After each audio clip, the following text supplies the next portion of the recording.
the Agency of Agriculture. I chair this, and I think probably we should start with introductions, and we have some new folks that have joined. And why don't we begin with you, Alex? And Alex Tebow of Colchester. So we got about 200 head of cows, about 400 acres, with my dad and my grandfather. DFA. DFA. Kurt Magnan out of Fairfax. I'm farm with my brother and father, about 500, and a DFA member. Gene Audette from Bridgeport, Vermont. I have 7 partners down there in Bridgeport with about 1,700 cows, and I'm representing Agmark. Beth Kennett, Rochester, we milk about 100 cows, and I'm representing Agrimark. Mateo Keeler, Jasper Hill Farm, Greensboro. We make cheese, milk 230 cows, and buy milk from both DFA and Agrimark producers. Why don't we go in the back too, and our guests as well. Sure. Lisa Robinson, VP Operations with New England Dairy. Jill Hustle, Senior Nutrition Specialist with New England Dairy here in Vermont. Alicia Pincinel, Farmer Relations Manager for New England Dairy. Michael DeAngelis, current Vice President of Integrated Marketing Communications, and tomorrow I become CEO of New England Dairy. I'm Heidi Dollop. I do chair the New England Dairy Board, but I'm also a dairy farmer from Springfield, Vermont. And I'm DFA, but I'm not here. Seth Gardner. Seth, why don't you introduce yourself? Seth Gardner, I'm a dairy farmer from East Montpelier. I think I'm representing NFO. That's correct. I don't even. I belong to too many organizations. Well, thanks for being here. Nicole. Nicole Dubuque, Chief Operating Officer for the Agency of Agriculture, Food and Markets. I'm Laura Ginsberg. I'm the Dairy Strategy and Innovation Manager at the Vermont Agency of Agriculture, Food and Markets. Ian Wilson, Dairy Administrator for Food Safety and Consumer Protection Division. Don't know if we want to do folks that we do have people that are joining us online as well. We just have Heidi and Aaron. Okay. Hi, Heidi. Hi, Aaron. Welcome. Hi. Turn that down. Hard to know what. We all hard needed to wake wake up, Laura.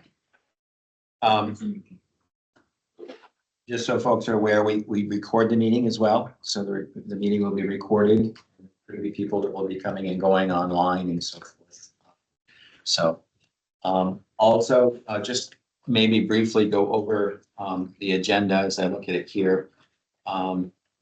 We've done the welcome, and now the agenda review. We'll look at Laura's going to give us an update on the status of our contracts. We'll do that for a while, and then at the meat of the meeting, we're going to get updates from the people that have been awarded contracts that you all awarded back in October.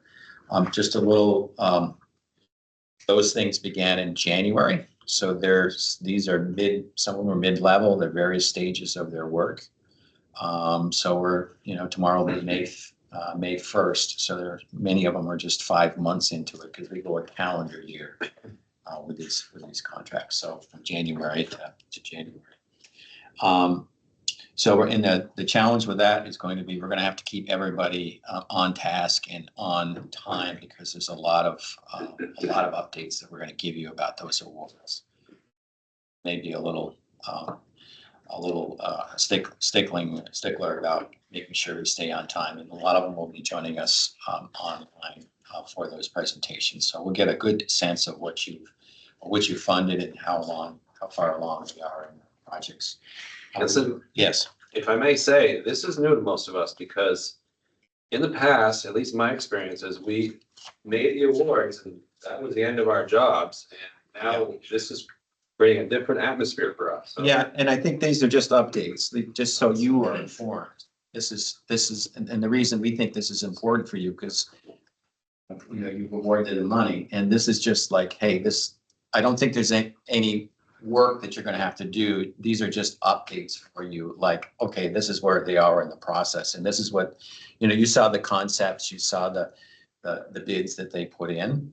So I think this is simply an update. It's not a, you don't have to make any decisions on those, what you see today. If there's some feedback you would like to give us about those, but I think it gives you a sense as you go forward, because your next big decision is sort of the envisioning part of this, like when we get to the request for proposals, what buckets do you want to focus on for October?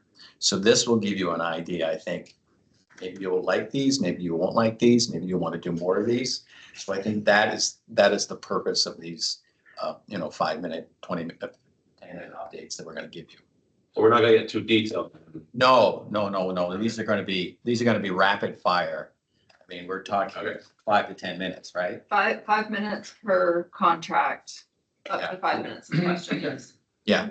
So you'll see, how far they're along. They may have some of them are farther along than others, so they may be more detailed, but this is just informational gathering for you.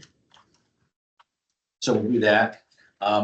We'll take a break for lunch, just a heads up. I do have to step out for about an hour at noon. The governor has a press conference at noon, and I have to join online in case some questions come up related to agriculture. So I'll step away from that. And most of it, we may be in lunch anyway, but in time I've got to just step away and hop on the computer for a little bit in another room. We'll have time to have time to look at contracts and executive session. And then, as I mentioned, later in the program, we'll look at some strategy conversations you have looking forward to October and next steps.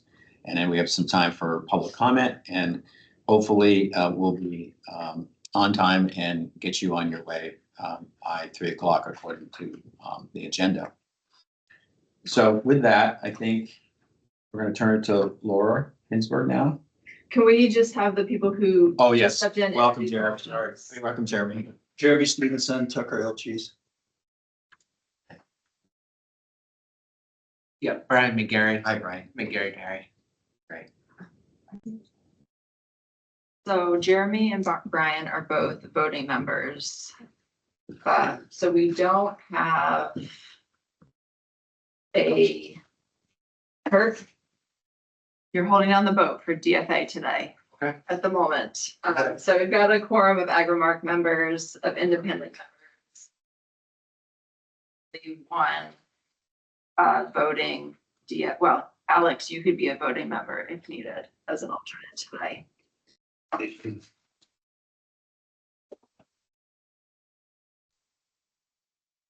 Those that just joined us, we've done the introductions and gone over the agenda, and we're about to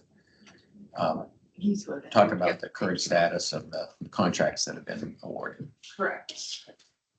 So I'm happy to tell you that as of yesterday, all but the UVM contracts are signed. So the Vermont Dairy Industry Association contract was signed last week or 2 weeks ago. And the UVM contract which is the one that you all requested to rescope down to $25,000, was sent out for signature last week and is in their internal queue to be signed. Otherwise, the other 11 contracts have been underway for a number of months. And most since mid-January, some since later January, just depending on how the revision and editing process worked. Here's Kylie. Kylie is also a new, welcome Kylie. Kylie is a new DFA alternate. So just to review the process, you all voted on which contracts to award based on the proposals that we received last fall. Then I took over based on the ones that you approved and started the contract negotiation process, essentially, which is to say you were awarded the contract. I now turn this proposal into contract language that meets all the state requirements. And then with the contractors, once I draft it, it goes to them for review. We say, yes, this looks like what I said, you're capturing what I said correctly, or no, what we actually mean here is such and such, and we go back and forth. Sometimes that takes weeks, depending on both the speed at which the individual contractor can provide a response and the complexity of the particular project to make sure that the budget is matching the work plan and that everything's clear. Once we all agree that the language is correct, it goes out for signature.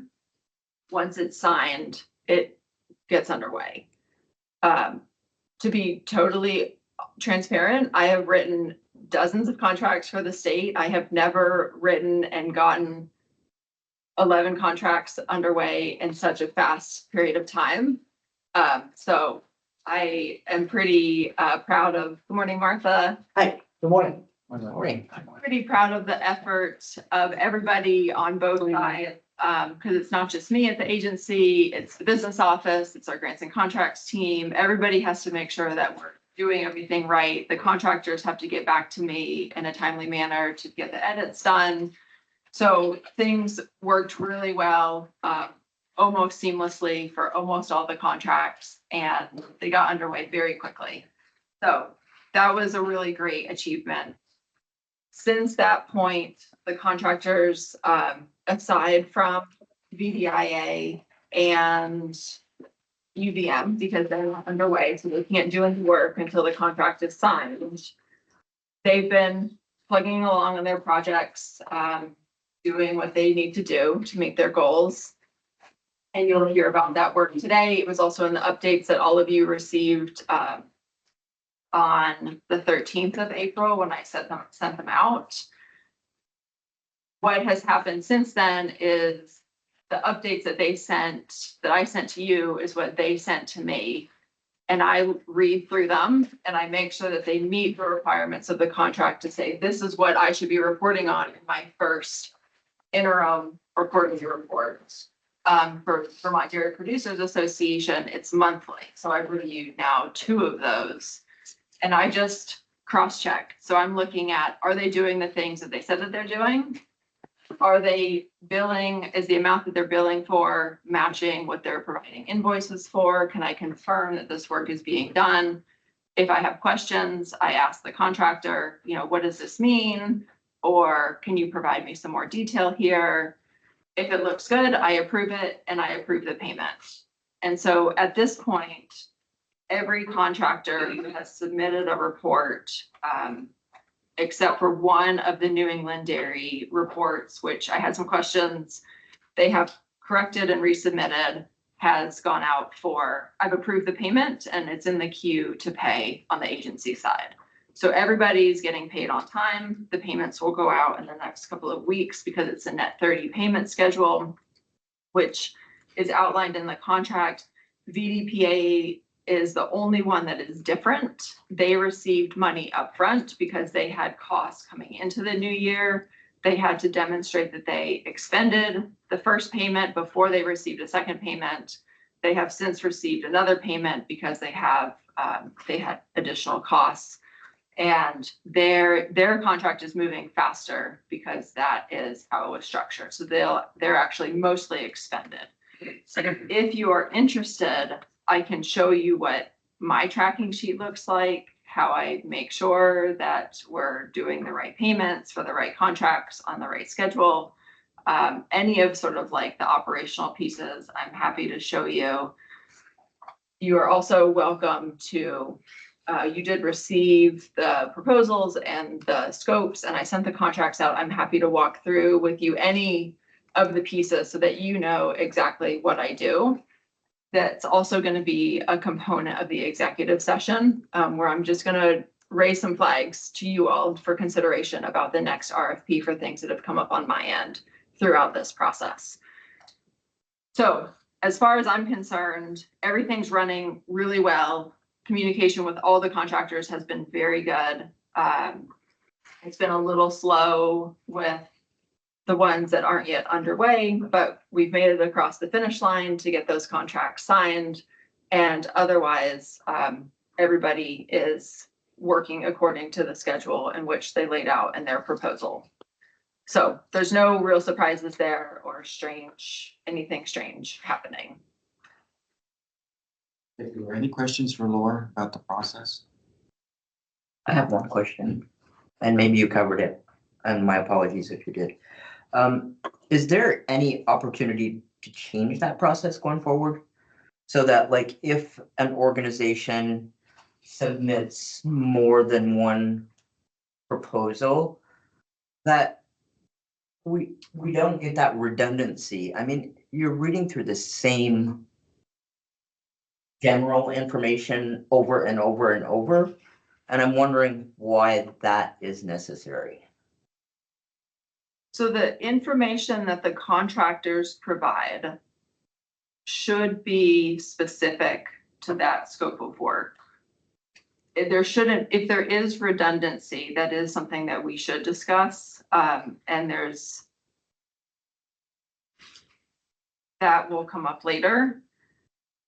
And it is good feedback because the reports that you receive should be clear enough that you can connect it to the contract and that contract's budget. And that's one of the reasons, from my perspective, as somebody who goes through all of the invoices to make sure that they are aligned with the budget, that it makes sense to keep them separate so we can see how expenditures are flowing through each of the different scopes of work. But I'm open to, if you have ideas, I'm definitely open to hearing how that would work better from your perspective. Is it the boilerplate stuff that you don't want to see? Is it? Yeah. Yeah, okay. I mean, it's just. But it has more than proposals. What she's talking about the mechanics. Right. Of the interaction between paying the invoices. Yes. Lining them up with what the Right. proposal was. What you're talking about is more the redundancy of the proposal. Process. Yeah. Like when we read through those. Correct. It was. But that's not really what she just addressed. No, but that's what I'm asking is, is when we're looking at. Yeah. Another year and Yes, moving correct. forward, if there is an opportunity to make any adjustments. Yeah, but at this point, we're just moving forward with. Right, what we already have. What we already have, correct. Yes. But this afternoon, when we talk about the strategy for the use of funds and the committee work, that is absolutely the time when we can say, you know what, this year, this is what I liked, this is what worked well, this is what I hope to never have to experience again. And we can make those changes so that it's clear that if there is a contractor, for example, who's putting in multiple proposals, that there's a way that we can structure them so that it's just information specific to that project and not similar information across multiple proposals that you're sorting through. Okay, thank you. Yeah, absolutely. And that kind of feedback is really, actually, it's really helpful to me to hear so that I can make the process work better for you all. Because that's the ultimate goal, is for you all to feel very confident in how the process is working. Question for Laura. Yeah, sure. So you spoke as that you thought everything has gone fast and things are on time. Do you feel the contractors feel the same way, or has this process been a totally different thing for them as well? So they're learning as well as this council is learning? That I would say yes. The contractors, some have experienced this type of process with other states before, or even maybe with the state of Vermont. So the thing that really slowed some of it down is that the state also adopted VT buys last summer. And VT buys is the system in which all contractors have to submit paperwork and respond to bids and put things in. And VT buys is not an easy system to use at all. And it takes a lot. There's a lot of separation between me and the contractor because of that system. So that has been a real challenge for some people to get their paperwork in correctly in VT buys. And we cannot move forward until VT buys says that we can. We've made a few adjustments internally because that system continues to give us some trouble. I have tried my best to be as communicative and forward process oriented with the contractors to help alleviate any of those burdens. So people knew as soon as they were awarded, they should start the VT bias process because it can take weeks to months to get something through there. Some of the contractors opted not to do that. And so when their contract was ready to sign, they had to wait for VT bias to catch up to them. So there's been a lot of back and forth, and I've tried to be as flexible as I can in the contracting process, and as much as I can get on the phone, send emails, make sure it's really clear what people need to do, and if they don't know the next step, connecting them directly with that person to make sure it's happening. If you have heard otherwise, that would be a great process. Personally, no, it's just that, again, this council has never been privy to the going-ons of how this money flowed. I mean, it always looked really simple in the past. It seems to be very not so simple today. So I just asked these questions so that we can make decisions in the future to correct it. I'm trying not to be negative. I just want to understand. Right. That's all I'm asking. No, I think that's a fair question, and it's a new process, and next year you may select a new contractor again, right? And so it's my responsibility as the contract manager to ease that process of somebody becoming a new contractor for the state. So that's part of what I'm doing behind the scenes, is helping people get ready to be a contractor. And once they get everything done, it's much easier to then go forward in the future. Thank you. I think my understanding in the past decades was that we would vote in the fall, and then the money flowed every month to whoever was doing the work. So this entire process of the RFPs and the state contracts and as you just said, the Vermont buys is a whole new thing. It's a radical shift from how the money had been flowing month by month for previous decades. But I don't, to be fair, I don't think it's as much of a shift as we might imagine. We just didn't know the details before. I mean, I wasn't on board before. Possibly. I'm just saying we are more privy to the details that are going on behind the scenes than maybe we were in the past. Like that? Possibly. To a degree, yes. To a degree, I understand. To a degree.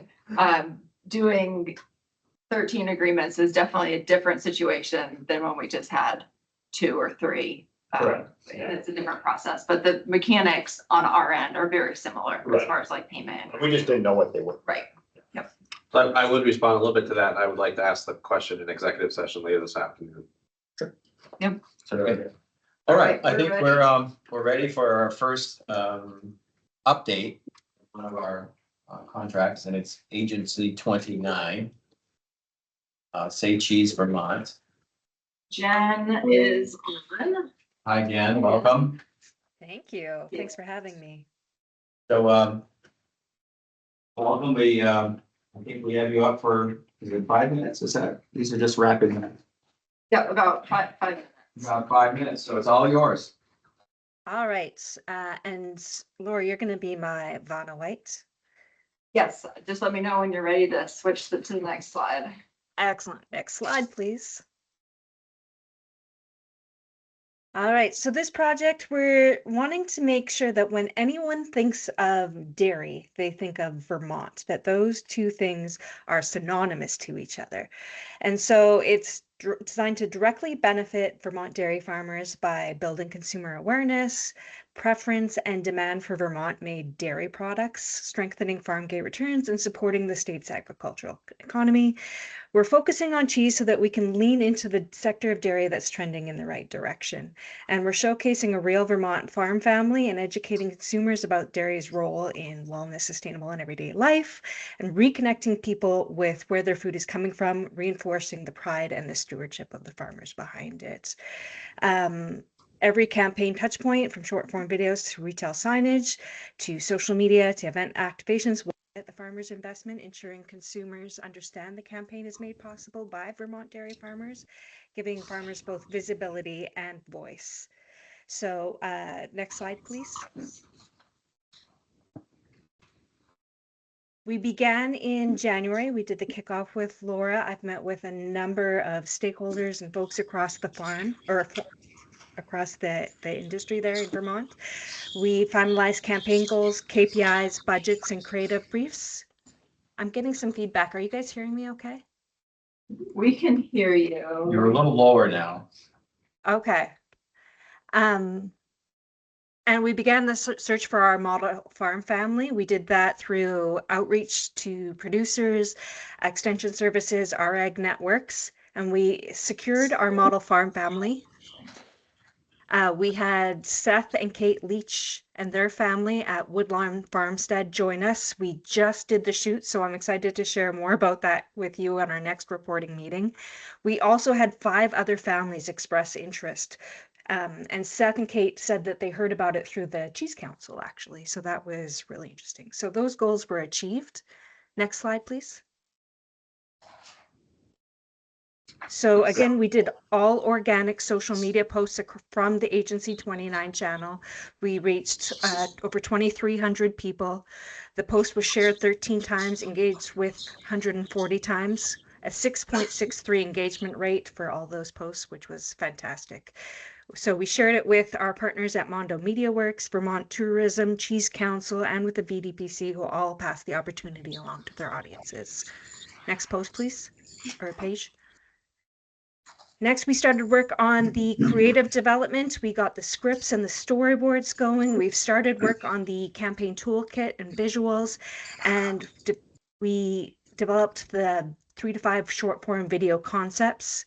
And we're working on 8 to 10 pieces of modular creative that can flex across channels. Next page, please. And so our canon storyboard, if you're a Star Wars fan, you know about canon storylines. Our main storyline is this farm family who always has to pose for a photo because mom's making them, wants to, if you don't capture it, it didn't happen. And this time we have a sassy youngster that instead of saying cheese when prompted, yells Vermont. And that's where our Say Cheese Vermont storyline comes in, cracking up the family, entertaining everybody, because when you think dairy, you think Vermont. Next slide, please. And then we have additional storylines. It's not just in Vermont. Wherever you go across Northeast and across the United States, when you think cheese, when you think dairy, you're thinking Vermont, whether that's in front of the New York City skyline or Mount Rushmore or wherever they are. So we took images and video in front of a green screen so we can have our family travel around the states. Next slide, please. To wrap these all together, we've got a Say Cheese Vermont branding kit with the colors and the visual identity that we'll share across all our images to create a cohesiveness.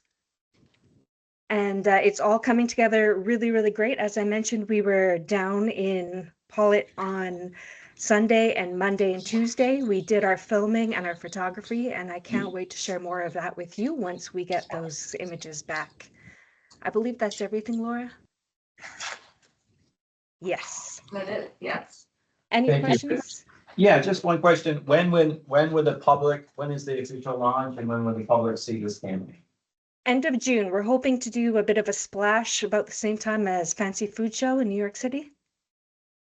And so that's when it'll start going out into the world. But we've took a lot of video, a lot of pictures. So we hope this thing really has legs. It's going to run at minimum till the end of the year. Any questions from the council? Good. Well, thank you very much. Thank you. Good luck with it. Thank you. Looking forward to seeing it. Thank Yeah. you. Terrific.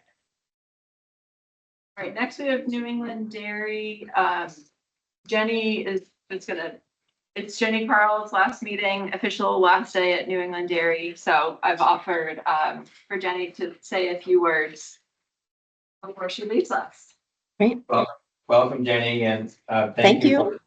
What an honor to have you with us on your last day, and I just want to thank you for all you've done for Vermont and New England and dairy and your leadership over many, many years. We appreciate it, and we wish you nothing but great happiness in your next journey. So thank you very much, and thanks for being with us. Thank you. I appreciate it. Can you hear me okay? Yes. Okay, great. Hello, everyone. Yes. Oh, Thank you. Well, no, I appreciate you having us here today. Yes, as Laura said, today is my last day, so had things I had to take care of in Boston. So sorry I couldn't join you today. But I wanted to, before our team kind of dove into your Q1 update, which we really appreciate having the opportunity to deliver in person, to connect with you all. I just wanted to say thank you to you all. It's been a really great ride. It's been 19 years, which somehow is an eternity, but the years go by so fast. So it's both fast and slow. So my family, we're moving to Ohio to be closer to my husband and his family, which is very exciting, but it's also bittersweet because I think it's pretty rare to love both kind of who you work with, like our amazing team at New England Dairy and Dairy Management Inc. And then also who I get to work for every day, which is you all and dairy farmers. I've really enjoyed the role. I've really enjoyed working with you. It's pretty amazing that you've welcomed me with open arms onto your farms and onto your lives. And probably the most energizing part of the role is really getting to know you and how I can best help you tell your story to a broader audience. That's been kind of like my favorite part of my job the last 19 years. I want to say I'm just really grateful for the partnership that we've had with BDPC and we've built over many, many years. And I want you to know that you are in excellent hands with Michael at the helm at New England Dairy and the team both in the room and online who are very much in the thick of the work in Vermont, the work throughout New England and nationwide. So there will be a very smooth and seamless transition. I know that. So I just want to say thank you for your support and for your trust and your partnership over the past 19 years. It's really been a pleasure to work for you. And I feel really extremely grateful for the opportunities that I've had to make a meaningful contribution on your behalf. So with that, I really just want to say thank you and really pass the baton to Michael and the New England Dairy team. Thank you, Jenny.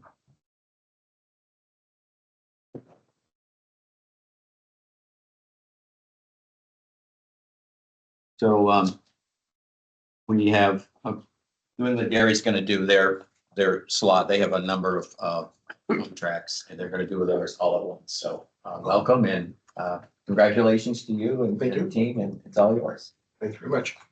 Thank you, everyone. It's good to see you. Just a reminder of who we all are. So you heard about me. Jill is right here in Vermont, senior nutrition specialist. And Alicia is also in Vermont. She's our farmer relations manager. In the back is Lisa, who's our VP of operations. And just a reminder for those who came in later, Heidi Dolph, who's the chairperson of the New England Dairy Promotion Board of Directors. And on the line is Erin Hooley, who is our director of youth wellness, and Heidi Harkoff, who is our director of nutrition programs. Just want to wrap all that up for you. Thank you for reading the reports. I know there were several of them, 02 to 06, the contracts. And we're gonna hit some highlights. We're not gonna go through it all for you. So hopefully we'll just hit some key points and then take some questions as well. So with that, I hand it to Jill to start with contract 02. Yeah, we're gonna hit on some highlights. Start with the first contract, building trust with youth and parents through school nutrition and health professionals. Next slide. So we partner with trusted thought leaders and health professionals to deliver credible nutrition guidance. Our ultimate goal is to make sure that health professionals and thought leaders trust dairy and are including it with their recommendations to the audiences they work with. So in Q1, we hosted our first webinar of the year featuring microbiome expert Hannah Holscher of the University of Illinois. And she talked about gut health and the positive impact of dairy. We had one of the largest audiences attendance rates in this webinar series with almost 250 people attending live. And positive perception went from 86% to 93%. In addition, we hosted nationally known sports nutrition expert Leslie Bonsi at the Mass Academy of Nutrition Dietetics annual meeting, where she highlighted the benefits of dairy protein. Next slide. So we also partner with school nutrition programs to support their needs and meeting the evolving school nutrition environment. So the Smart Swaps recipes are higher protein, lower sugar breakfast recipes featuring dairy that were developed to help school nutrition professionals meet those new nutrition standards. So to promote these recipes, we had held taste tests in 13 schools across our region. Feedback from students and staff was overwhelmingly positive, which is great. And then these testimonials will help support the continued implementation and a broader adoption throughout our region. So in future slides, though, I will touch upon details of our Vermont taste tests for you. Next slide. So I'm sure you have all heard of the Whole Milk for Healthy Kids Act, what was passed earlier this year, which now allows schools to offer whole milk and 2% at lunch. And following the passage, we surveyed school nutrition professionals in our region about their interest in adding these higher fat milk options back to the school menus. So 59% of the 135 respondents said that they would likely offer higher fat milk to their menus, but they also shared a lot of barriers. The top barrier is that they can only serve the higher fat milk at lunch right now, and not at breakfast at this point. But we've sort of heard the grapevine that USDA will be expanding that flexibility to breakfast and potentially some other meal occasions, but we're really still waiting on that guidance to be released. So school nutrition directors also noted challenges around a higher cost, availability, and potentially increased waste. They also asked for some simple tools like some cafeteria signage and some educational support as well. So in response, we did develop some resources and support tools to help schools, which I will cover further in the presentation. Next slide. So over the past 2 decades, there's been 80 dairy farmer funded studies, which have brought the health benefits of full fat dairy to the forefront, and highlighting the key benefits as backed by science has driven dairy sales growth, and with whole milk accounting for 47% of fluid milk sales in the US and 50% of milk sales here in New England. So dairy farmer commitment, so your all commitment to research led to this breakthrough in how full fat dairy is perceived. DMI continues to look down the road, analyzing which future research needs to be invested in order to continue to pave the future path for dairy as well. So here locally, dairy farmer funded research is happening at the University of Connecticut, University of New Hampshire, UMass Lowell, and Boston University of Medicine, School of Medicine. And we'll share we'll share more information at the upcoming May call for research with this board and some of our major research institutions. And over the last several years, DMI strengthened the relationship with the Mayo Clinic by investing in research and collaborating on consumer and health professional messaging around dairy, including a dairy and health page at the Mayo Clinic press website. And as a result of this collaboration, it led to a recent Mayo Clinic podcast featuring DMI Sally Cummings. She talked about the dairy matrix. And it's a really interesting podcast. If you all haven't listened to it, I really highly recommend listening to it if you're interested in learning more about the dairy matrix. And if you are interested, we can share that link with you after this meeting. Okay. Next slide. Any questions? Any questions?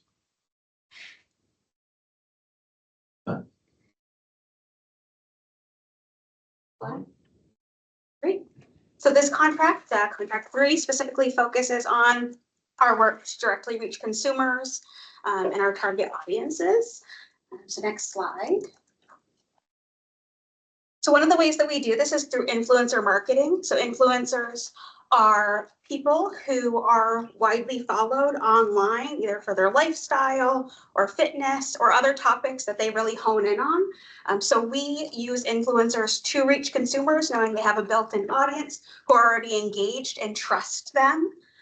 This quarter, we worked with 6 influencers who really pushed protein-focused content and other nutritional content related to dairy and tied back to our e-commerce campaign, which you'll hear about in a while. So they included shoppable links. So when they were clicked on, it went to our e-commerce campaign. So really getting that integration. Next slide, please. Again, related, social media, influencers often activate on social media, but separately, we create our own posts and work with our industry partner to also help us create engaging content. So far this quarter, we have produced 140 posts related largely to dairy nutrition, but also sustainability content, and how to use dairy for enjoyment. And you can see that these posts so far have gotten in front of over 1 million people, which is very good when you think of the industry standard. We do know that our engagements are a little lower, but we see a lot of our engagement happen in the summer months. So we know that we will reach that goal, no problem. Next slide, please. Another way that we're reaching consumers is through media pitching. So that is where our staff will reach out to reporters directly and share story ideas. A lot of this work includes dairy farmers because we know that you all are trusted, authentic voices that we want to elevate. So this quarter, we've had 14 media pitches, of which about half have been picked up. And that's kind of the name of this game. You know, at any given point, there's things that can derail journalists' plans for the day, right? Look at what happens any day in the news. So sometimes we know our stories aren't top of mind as other things are happening in the world, but we do get a lot of good placements because we have good relationships with journalists. We've honed and cultivated these over the years. And a good example is that WCAX piece. So we had Vermont Farm up in Montpelier featured recently. And this is one of several made in Vermont pieces that we've had in the last few months. The first was Stratford Organic Creamery and looking at how their eggnog is being made. And that's because our staff has a good relationship with the producer at Made in Vermont. So we know we can pick up the phone and call and say, hey, we have this great story idea. And then you see it come to fruition on your behalf.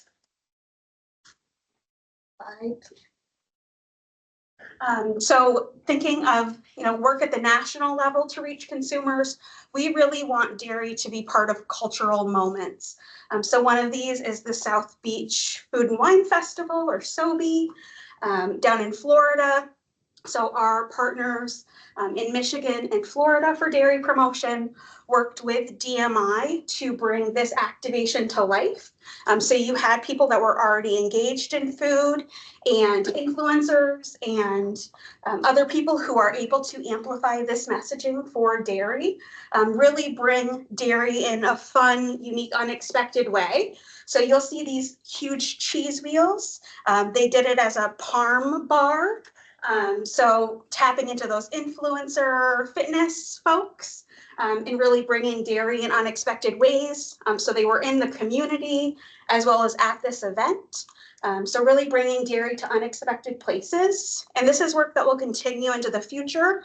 The Indy 500 is coming up, which is a NASCAR race. A lot of you might know as the tagline, winners drink milk. So dairy is very prominent there. And then locally in our region and across the country, we have the World Cup coming up. So we are looking for ways to bring dairy to those places that we know consumers are already in, and to make sure that your product is front and center. Next slide, please. Questions? This protein craze, are there any forecasts? Is that just gonna keep going? Is it peaked? It just seems like it's everywhere now. Yeah, it is everywhere. It hasn't, we don't see signs of it slowing up yet. But we're definitely wide-eyed to see where the trends are because they're discovering more and more benefits that they're linking back to protein. Even cottage cheese, we thought, okay, this is gonna slide backwards.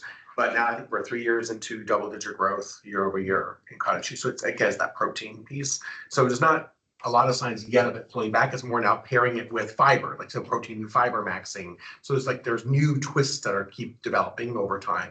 But we're watching that, but we're also watching the other trends beyond it so that we know when we on the crest of the wave, we can look over it to see like, oh, so what's coming next? So a lot of TMI does a lot of insights research that we're feeding up to us here locally so we can say, okay, where do we need to pivot? Our protein's still pretty hot.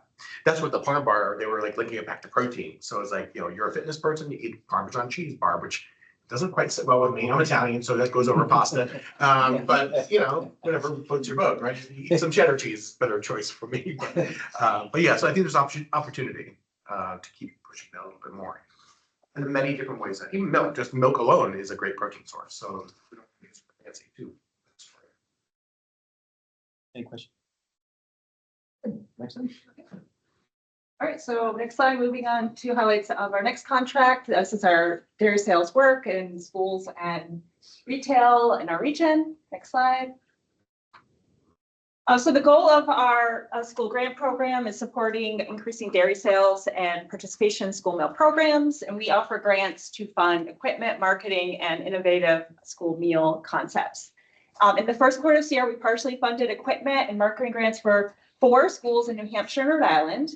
At 2 national high schools in New Hampshire, grant funding went to support the grab and go breakfast programs, and this funding supported the grab and go kiosks that they place in high traffic areas to increase access to breakfast. And since milk is part of the breakfast program and often cheese and yogurt, boosting breakfast participation also helps increase dairy sales.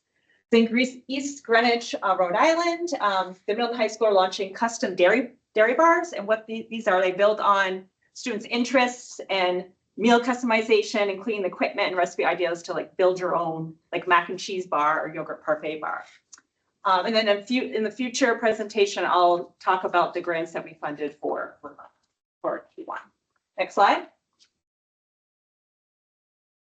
So experiential marketing is all about connecting people back to what they love about dairy and the unexpected things to learn about how dairy delivers more in their lives. So in the winter, people don't do a lot of events. So we had one event in Q1 with the Boston Children's Festival. We have a bunch of events that are queuing up now for the spring and summer months. And here are just a few of those, including the 5K, the night out in Chicopee, which gets over 1,000 people there as well. So again, showing up, helping people connect where dairy really connects back to their lives. The next slide, please. And another way that we're generating sales is working through our e-commerce and retail marketing. So in Q1 was really a focus for us on nourishing the whole, how dairy nourishes you. And we really focused on protein this year, really powered up on protein. That's why you hear all the connections in our programs about protein. So we did so in e-commerce as well. Merely telling somebody that dairy has high quality protein, that clicks with them. You don't have to go too detailed on what it is. So this is how we deliver this message in the e-commerce space. So this ran from February 22nd to March 22nd, focusing on protein. So it was milk, cheese, cottage cheese, yogurt were the products that we included. Over 40 different brands that were included in the UPCs or unique product codes that we give to Instacart to populate. Among those were right, the cabinet and hood, which we are of course always promote, but then also some of our producer processor brands.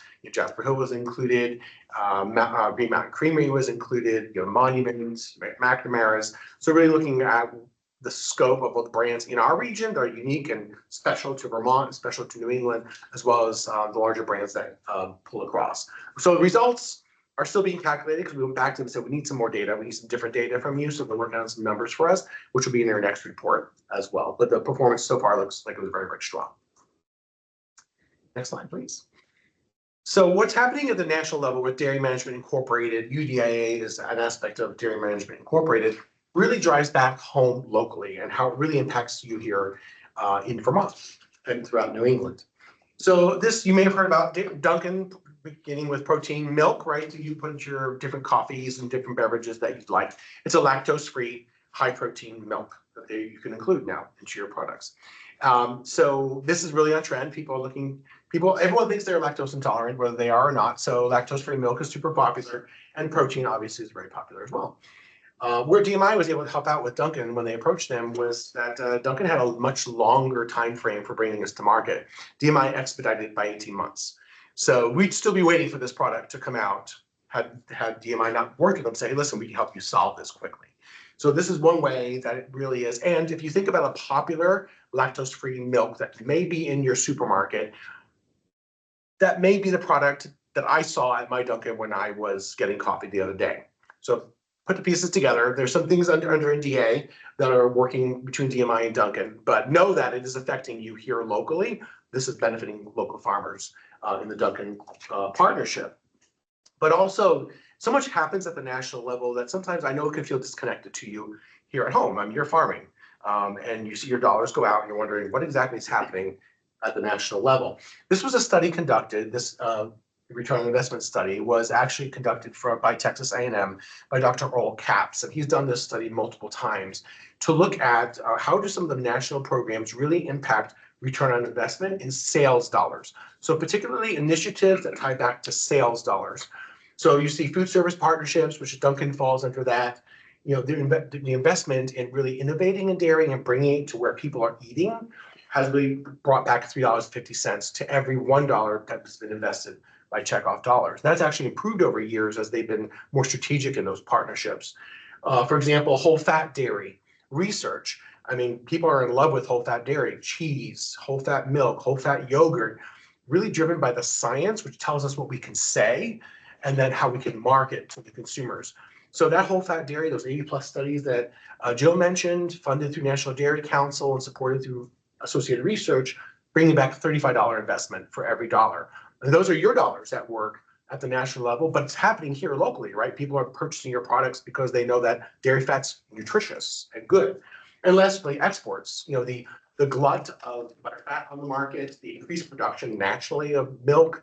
I mean, that's putting pressure on prices. But exports have been moving more and more milk incrementally. U.S. Dairy Export Council, I know spoke at the Innovation Conference, is moving that milk into markets overseas. And those markets want U.S. dairy because of the work that U.S. DEC is doing. So it's creating that market to push that excess off the market here and keep that milk flow and dollars flowing as well. So these are some things that are happening in those sales markets. It's happening at the national level, but truly is impacting where you're farming right here in Vermont. And with that, any questions? Have we, with the plant-based beverages, that is keep in this one? Still sliding, yeah, still sliding down. I think last year data showed us another 6% slide in volume year over year. So the past couple of years have been 5 to 6% slide decrease. And what they're doing is they're stealing from each other at this point. You know, people say, well, you know, oat's growing.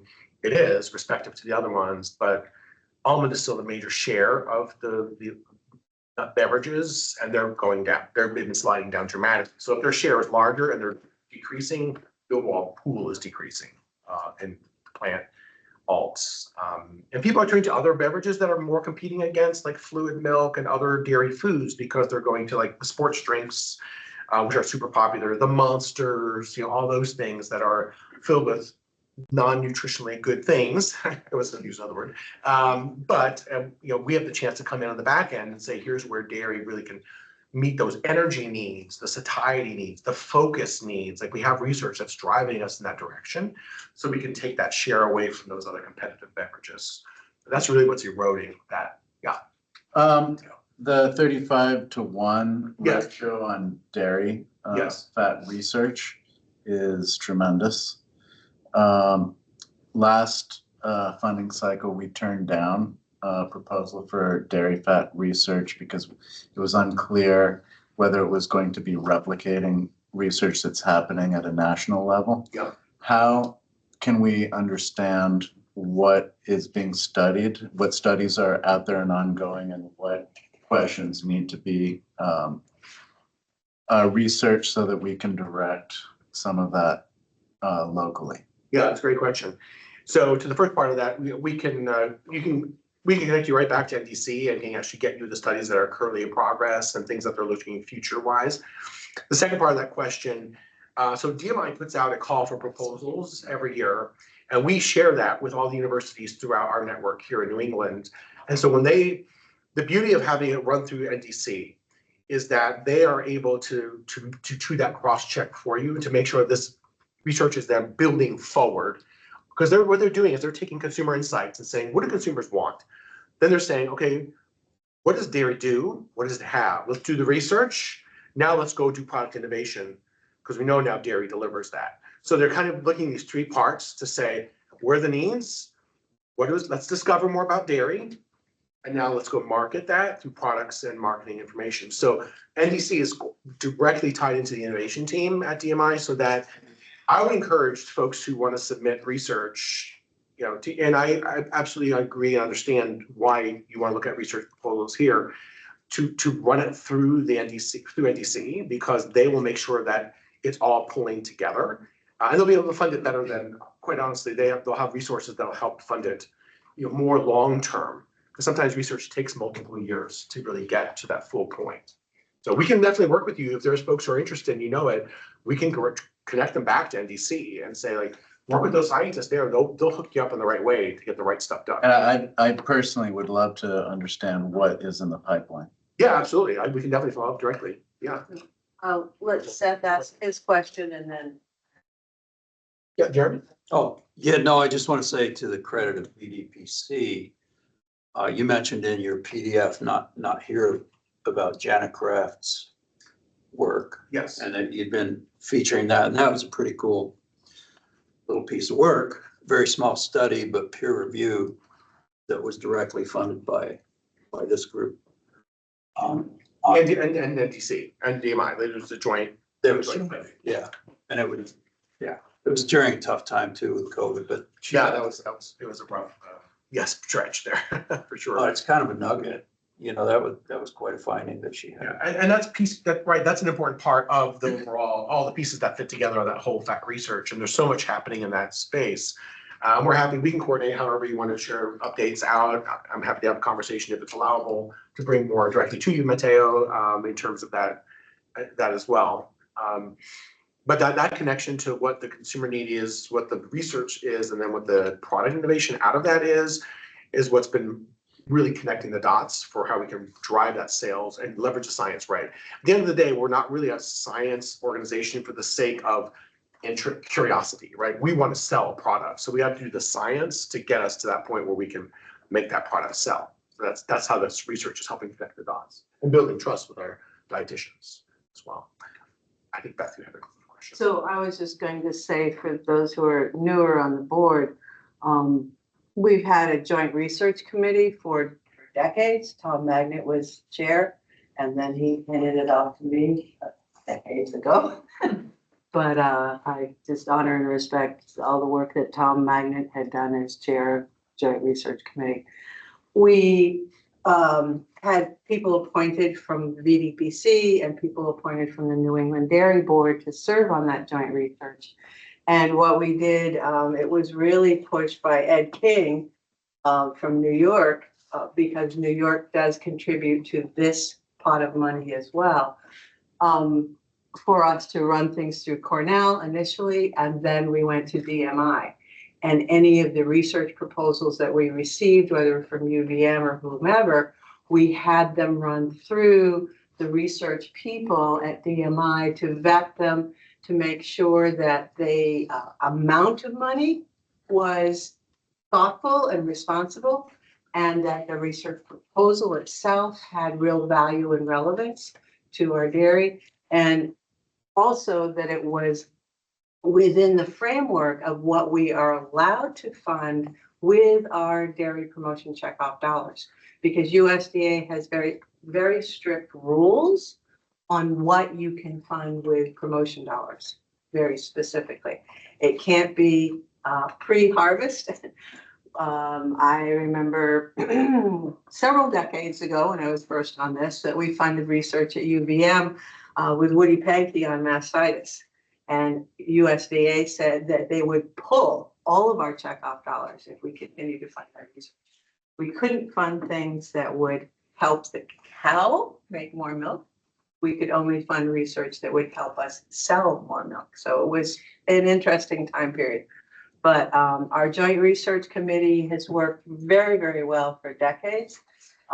This new way that we are handling our funds from VDPC, that kind of put to rest the Joint Research Committee between New England Dairy Board and the VDPC board, because we're now distributing our money differently. So that research committee that was working with the two boards isn't there anymore. So, Jeremy? I wonder if we could run proposals through that process somehow, even with the new. So when you get. So I think that's something we could bring up for discussion this afternoon, because I think that I know I'm biased, is taking on the mantle from Tom, but I think that it worked well because we actually have increased the value and relevance of it over the last few years. Heidi Harkoff from New England Dairy really reached out to researchers throughout all of New England through DMI and gave us as a joint research committee what they were doing everywhere in New England so that we knew what was happening. But then that also gave the New England dairy folks real solid information to push out to their dietitians and nutritionists and influencers throughout all of New England because they had this data. So I think that if anything in the last 3 years, maybe Heidi, we've strengthened what we're doing with the research and really getting that information out to the health professionals and social media influencers everywhere it needed to go, rather than we've used. So for decades, Vermont Dairy Promotion Council put in 50,000 and New England Dairy put in 50,000 into this pot of money for research. And we did that for decades. So I can remember going to UVM and saying, listen, you're leaving $100,000 a year on the table. And we hadn't had a proposal for them for 5 years. And I'm like, look, guys, that's $500,000 you're just leaving sitting there. So get with it. You know, oh, well, whatever. But the last 3 years at least, and you folks from New England Dairy can say, well, maybe it's 4 years or whatever. I think we've really taken that money and actually used it really effectively for taking the research and doing something with it. That's just my perspective. So anyway, I'll shut up. Yeah. Sorry to take your time, but We're all good. We're on time. We're all good. All right. Okay, so moving on to the next contract. This is our sales work, specifically in Vermont. Next slide. So for Q1, we've awarded one grant, one school grant in Vermont. White River Valley School in Bethel received a grant for grab and go breakfast program aimed at increasing breakfast participation, increasing dairy sales. The equipment has been delivered and the program has just like the launch and it's underway. So we don't have any results to share right now, but those will be shared in future reports. As a result, or as a reminder, our grants do support the purchase of equipment that can be used year after year. So that one-time investment, as well as resources to market the program. Just a quick little update here. Recently, 4 districts in Vermont have received preliminary approval for 6 grants in our last grant round, and I'll be able to share results of those grants at a future date. Next slide.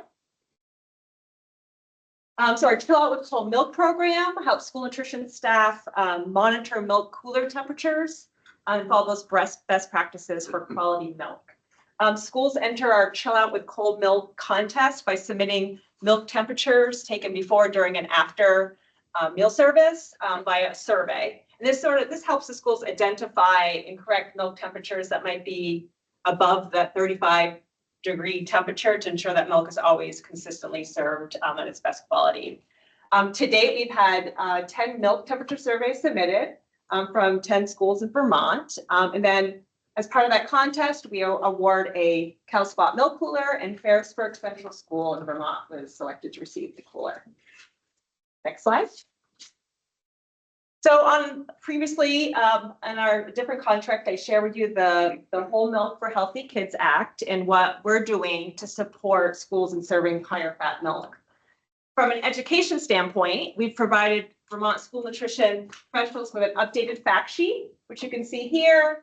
We've also provided them something that it's more consumer friendly, so they can share it like with parents and other community members.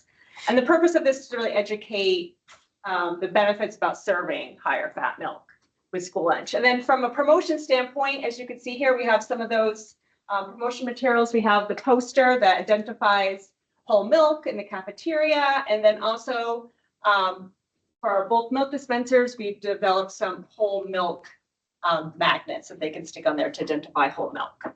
And these materials were sent specifically to Camel's Hump Middle School in Richmond, Vermont, as they are now serving whole milk at school lunch. Slide. So back to experiential marketing, focused specifically here in Vermont. So there are a number of events that we did. The two that I want to call out specifically are tied to the Vermont specialty foods shows at Killington Resort and at Smuggler's Notch. So this was really focusing on hot chocolate milk and why folks should refuel after skiing with hot chocolate milk instead of using some sports beverage or other thing, which is popular to do. So we were able to talk about that nutrition story, but also then have farmers present to talk about the benefits, how those benefits them as farmers and tell their stories as well. So at Killington, we had Asha Kennett who attended there, and at Smuggler's Notch, we had Kate Rowley Boosley, who was there at that event as well, talking about that. So that was, and there's more events coming up in the queue for the spring and summer. Next slide, please. What questions do you have about that? My comment was that Asha doesn't usually do dairy promotion. And she had a fantastic time. She came home bouncing up and down. She said she had such a great time working with Alicia, and she was stunned at the questions from the skiers and the opportunity to really interact with the skiers and talk about dairy. And she hadn't gone in, it was more kind of shy. And she came back home and said she thought it was amazing how the skiers really responded to the whole hot chocolate and the whole opportunity to talk to a farmer. And she was really stunned at how many people came up to them and really wanted to talk. So it's great. I have a question. With the Camel's Hump school offering the whole milk, is it too soon to see if they're having any increase in sales? Yeah, they just began in February. And then we did provide the grant for the bulk milk dispenser. So as part of that grant process, we do follow up to collect data. So we will be following up with them to see. Preliminary, just like having a conversation with her, she is seeing more students. But she also just this past year started offering flavored milk back as a new school nutrition director.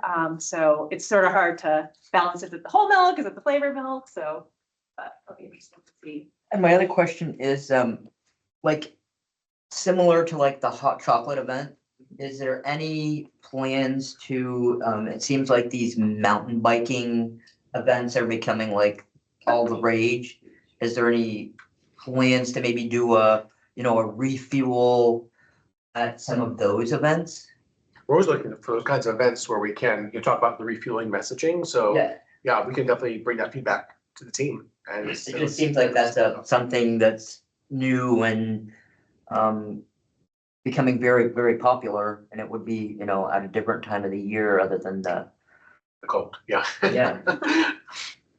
Yeah, that's good feedback. We appreciate that. I'm definitely take it back and take a look at that. Those are the kinds of events we want to be at where you wouldn't expect, why would there be a milk here? That gives a chance to really open that door and get it to be a different part of their lives, right? Relevant to a different part of their lives is what we want to do. And that's a young crowd. It is. Yeah, it's the target audience for us for sure. I was at Killington yesterday and they talked about the significant numbers of people that come from mountain biking. It's huge. And of course, Burke Mountain is enormous as well. I think they're starting it here too, right? There's one in Waterbury. Yeah. For two, it's a big one. Yeah. Big place. Great. One more. Yeah. Just for good measure. Contract, okay. This is our trust work in Vermont. Next slide. So our partnership with the Discover Dairies Adopt a Cow program continues to be a success. This past month, we held our live chat with Lagus Farm, which is our host farm for Vermont in East Hardwick, Vermont. We had close to 500 attendees, reaching over 9,700 students. And these live chats give the school educators and the students the opportunity to meet their calf and talk to the host farmer in person, asking them questions in real time. It's just a really great example of how farms like yours are really bringing dairy to life, inspiring for that next generation of milk drinkers. Registration for next year's program opens tomorrow. Next slide. So earlier I introduced you to the Smart Swaps initiative. In Vermont, we piloted Smart Swaps recipes in 4 schools.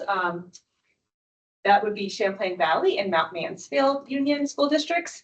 And these pilots were timed strategically with National School Breakfast Week and National School Nutrition Month, which is in March. And overall, just like throughout our region, we heard very positive feedback from students and staff for these recipes.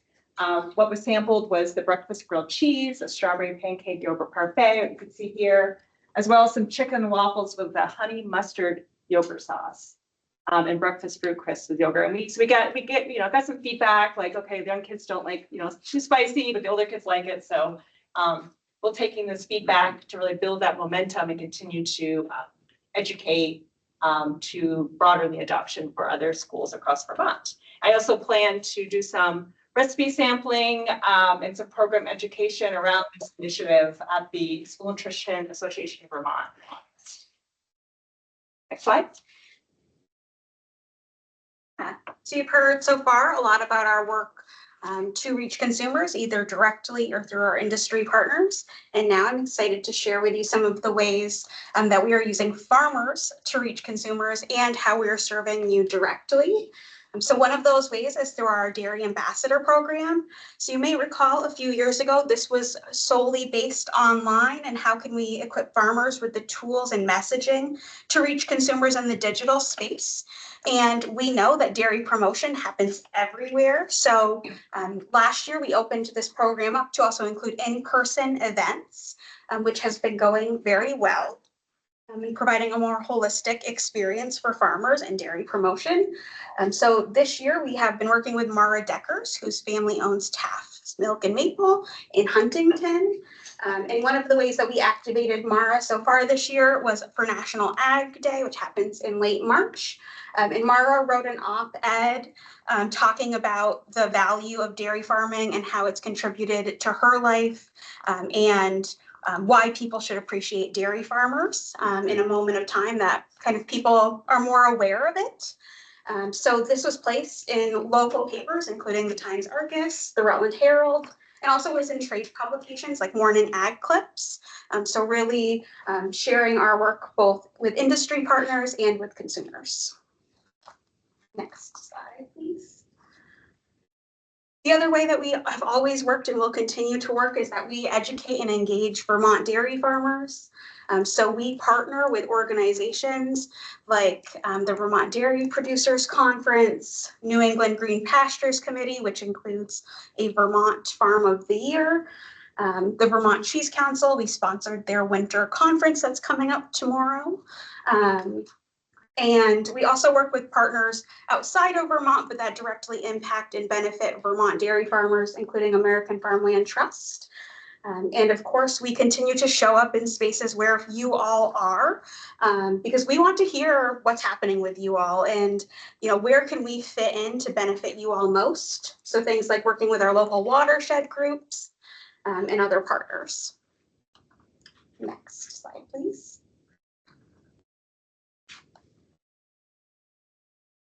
Some of the ways that we continue to do this is our monthly farmer newsletter, which I believe that you all should receive, and includes information outside of just the things that we're covering high level in our reports to you about the day-to-day functions of how we're working on your behalf to build trust and drive sales in dairy.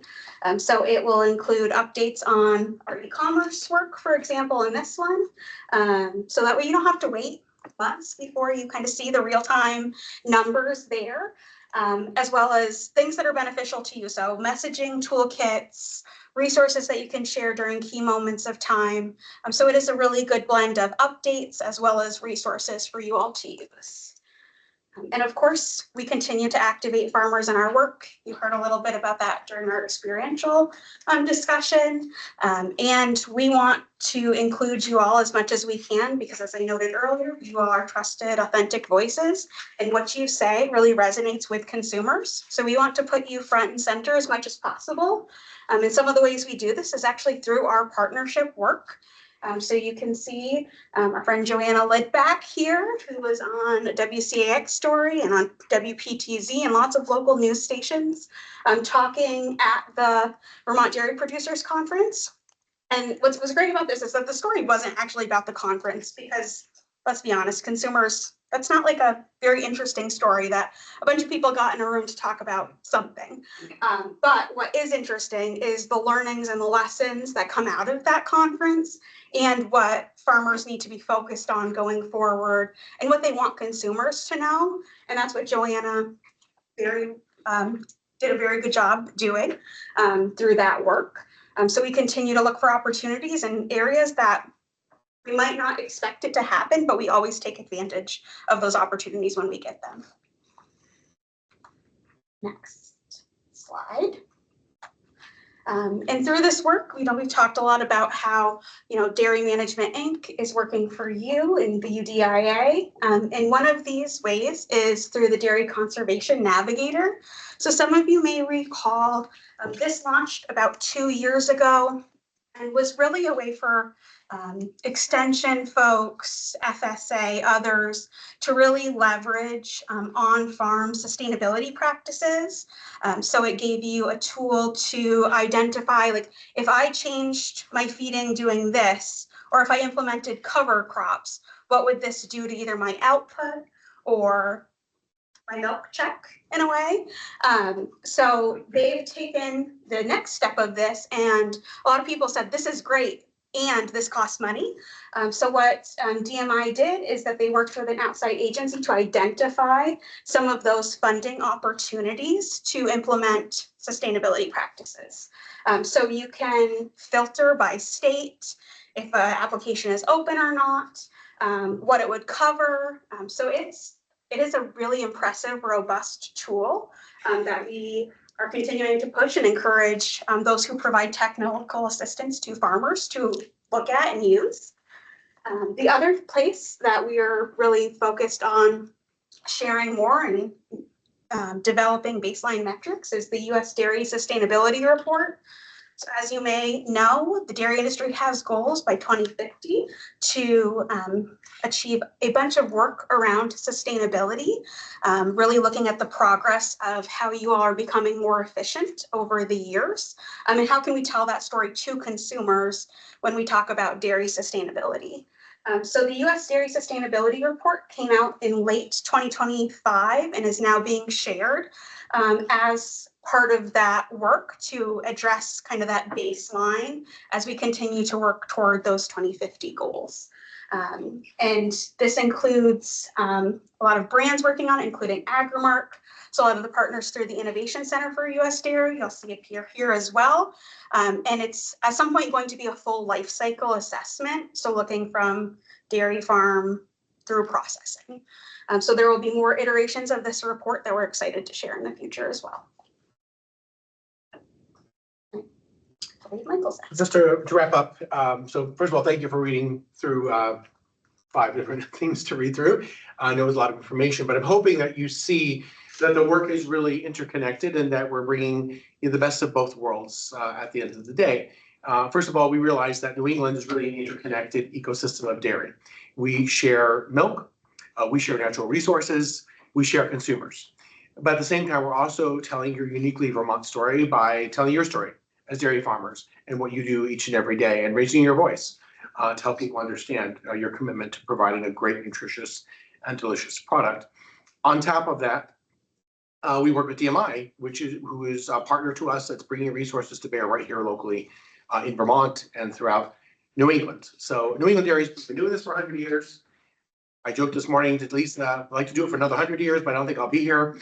But we are honored to be able to continue to work on your behalf and happy to take those questions from you as well. I can provide more information even offline if there's something that we can provide you as well.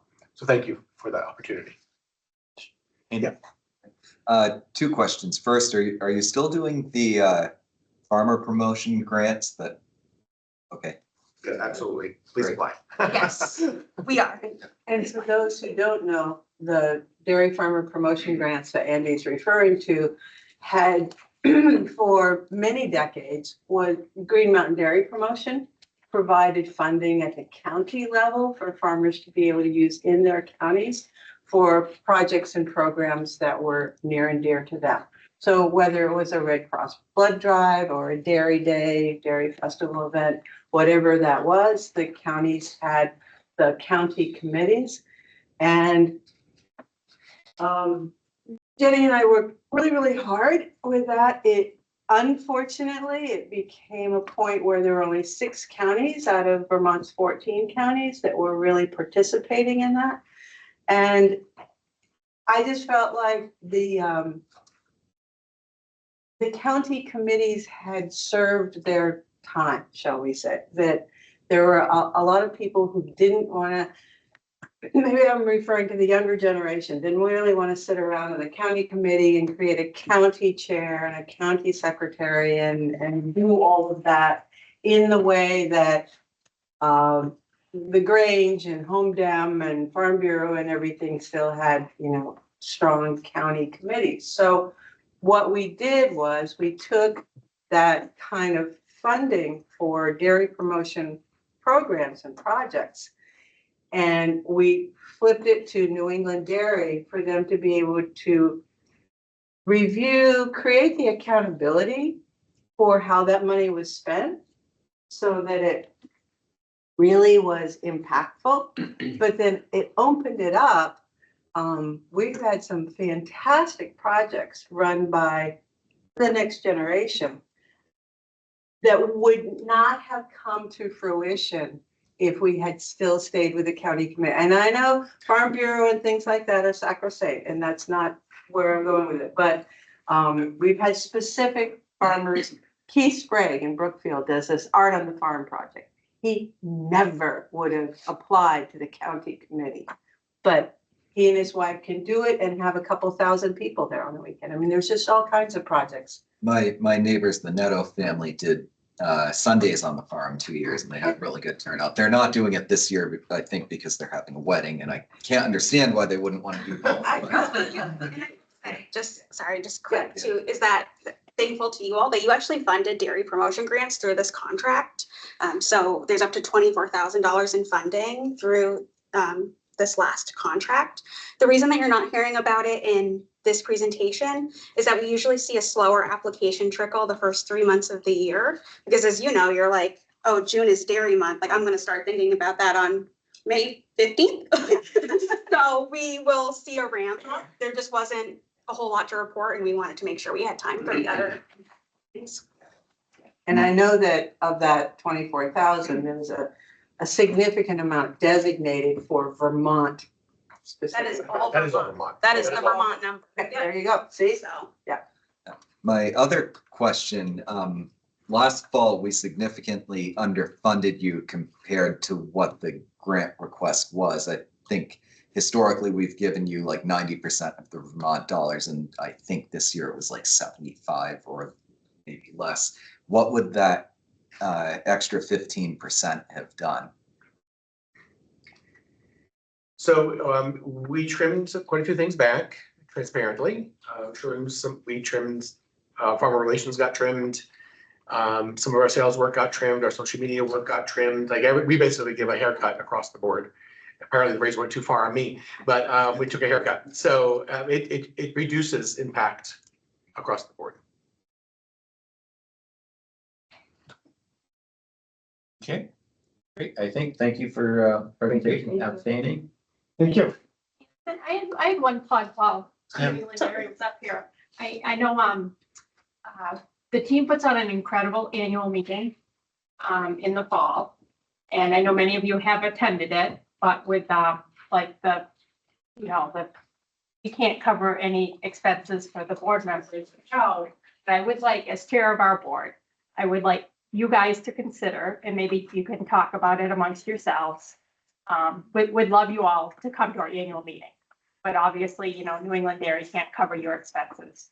It would be something that you guys would have to decide, as your board. But I just want to put that plug out there for you guys to be thinking about it, because I would love you all, because I think the knowledge and the information that you would gain for what your checkoff dollars are doing for you, it's an incredible meeting. I know several of you have been there before, but if I'll put that plug out there that maybe you guys want to have a conversation amongst yourselves about, maybe, covering the expenses for some of you, or I'd love all of you to go, but I know that's not attainable, but to our annual meeting in the fall. I know, Anson, you've been there. So I just want to put that plug out.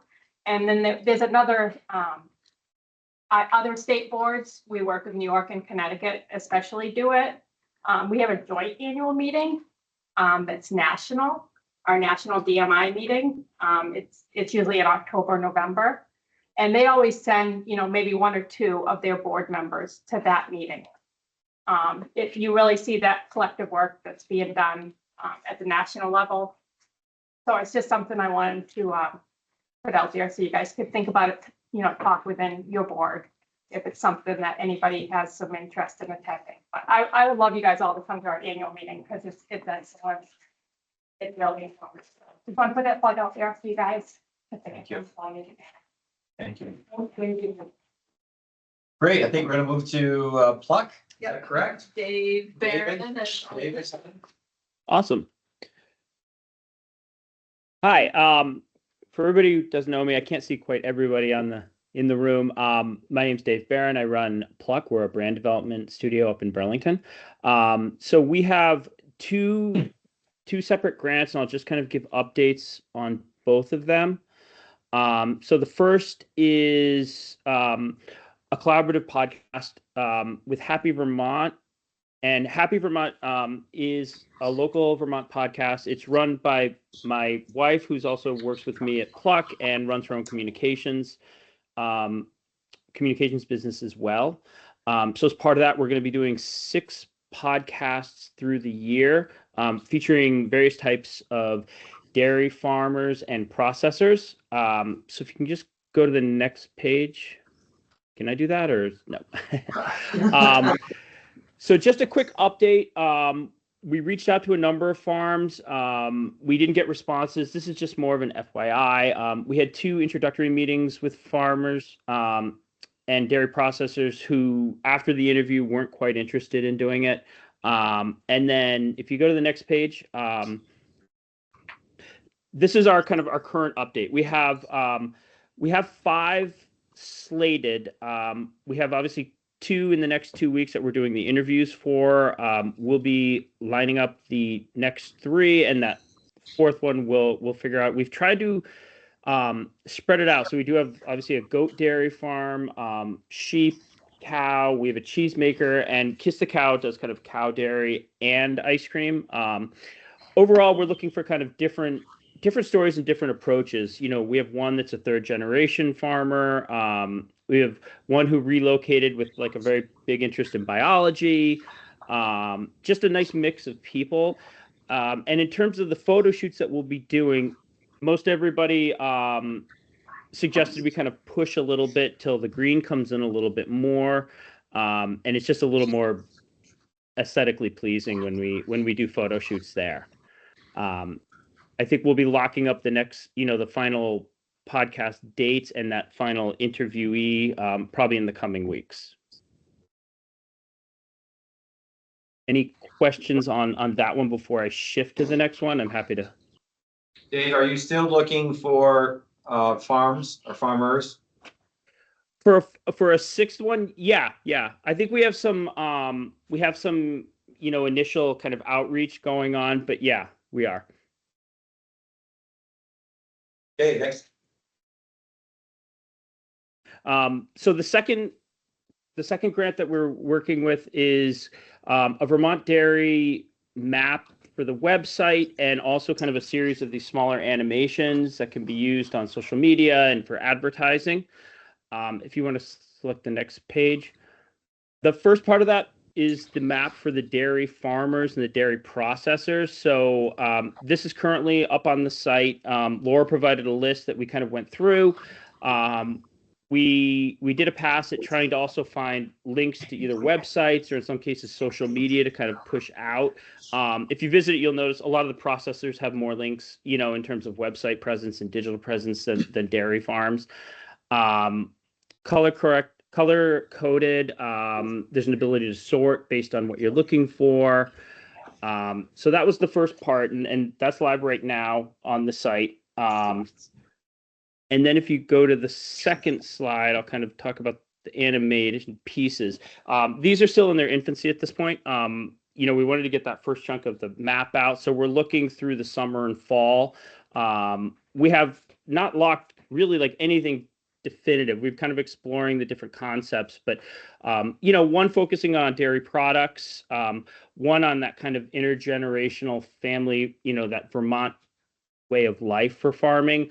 And that third is really kind of a focus on sustainability, ecological kind of friendliness, so to speak, and the use of technology in that role. So kind of the idea of how Vermont dairy farmers are looking to kind of make you know, make efforts for sustainability and being green. So as you can see, we don't have a lot of art at this point. I think the next, you know, quarter will kind of be the kickoff for a lot of that. But are there any general questions or anything? Yes. Are you coordinating at all with the Vermont Cheese Council? And they have the cheese trail. So I don't know, that might relate to that mapping project that you have. No, we haven't. I mean, I can reach out to them to see if we're missing anybody on it. Yeah, and they I'm might happy be to have- helpful, I would think. Yeah. Just one quick note on your earlier slide. Doe's Leap Farm is not in East Fairfield. It is in Bakersfield. Bakersfield. Okay. I'm sure you have East Fairfield because of the beauty of the US Post Office. Bakersfield. They used to Okay, make I'll make cheese sure. too. Yeah. They were making a nice cheese. Yeah, it's just one of those things, they live in one town and the mail goes to another. Okay. Thank you. Any more questions for Dave? Well, great, Dave. Thanks for the update. Good luck Yeah, with no it. problem. Thank you all. Thank you very much. Okey dokey. Now we move to the Peace Council. I think we have presentation. Hi. Everybody. Thank you for always making sure we're connected to these other projects. I appreciate it. You are so on brand. I know. Okay, listen, I was at the Vermont Tourism Summit yesterday, but I have washed this shirt. It's been in the washer and the dryer. I have not worn it for 3 straight days. So, hi, my name is Haley Elkins. I'm the Executive Director of the Vermont Cheese Council. I'm so excited to be here. We have had an action-packed first quarter, and we are overjoyed about it. But it also means I'm going to talk fast to fit this into our allotted 5 minutes. Next slide, please. Our Vermont State of Rind Buyers Tour is taking place at the end of May, and all of our logistics are now complete for it.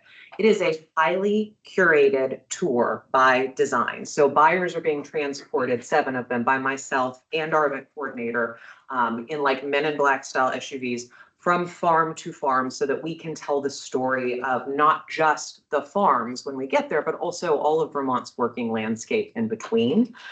We are focusing on highly localized forces like soil terroir and microclimates that shape Vermont dairy and make it a thing that you can only get here. We are arranging 2 curated cheese dinners as part of that tour, so Vermont cheese buyers can better understand culinary use of cheese when talking to their own consumers. We are organizing 2 cheesemaker socials as part of this buyer's tour and 1 Vermont cheese luncheon that will widen buyer access to any Vermont cheesemaker, not just the 6 farms and creameries that we are visiting. We know this is an intense 3 days, but we believe that this curated approach helps people feel a really deep connection to Vermont dairy, and we've already gotten really excited responses from our buyers about how intense this itinerary is. So that's great. Next slide. Our website development. Our community engagement manager, Claire, led 2 small focus groups, taking feedback on our website from retailers and buyers. We also deployed broader surveying this spring to both buyers as well as our own members for what they would like to see in our new website development. We have our formal kickoff meeting with our design agency in 2 weeks. And by the time I see you again in October, we will actually be preparing to launch with most of that work taking place over the summer. Next slide, please. So marketing and market research, we are nimble.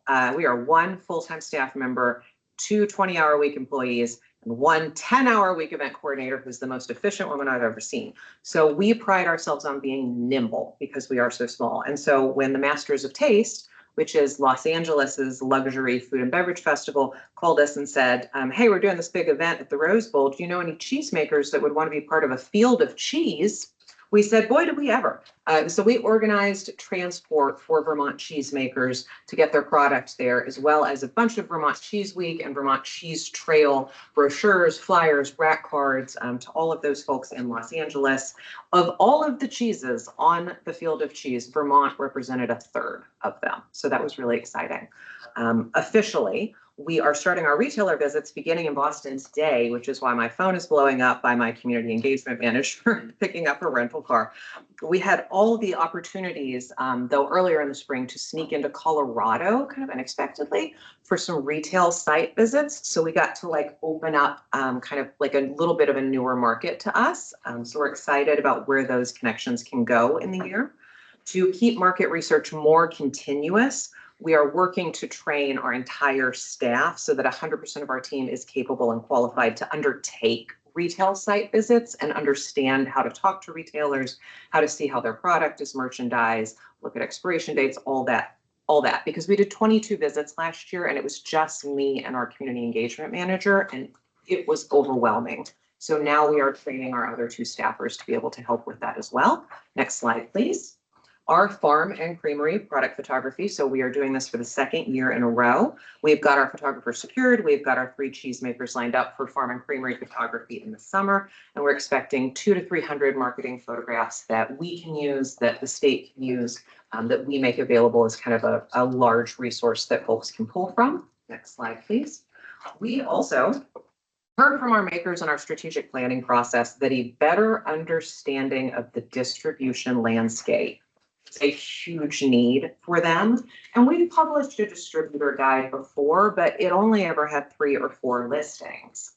And so now, after a really concerted year of making inroads and building connections, we were able to survey and interview 16 different distributors, asking them all sorts of questions that we're going to publish to our makers. They're headquartered in 9 states. They cover national, regional, and local distribution. We started layout of this guide last week, and we are going to be disseminating in May to our members. Next slide, please. With the help of Cabot Creamery, we continue our consolidated shipping for cheesemakers to enter their product in competitions so that it can stay cold chain the entire time in refrigerated trucking. It does not have to get stepped on by FedEx. And in the fall, we are organizing our first ever consolidated shipment to the World Cheese Awards in Spain, because we know when Vermont cheesemakers enter, they win. Next slide, please. We really wanted to take advantage of these VDPC funds that are getting us to the American Cheese Society Conference in Louisville, Kentucky in July. We do not take $1 for granted.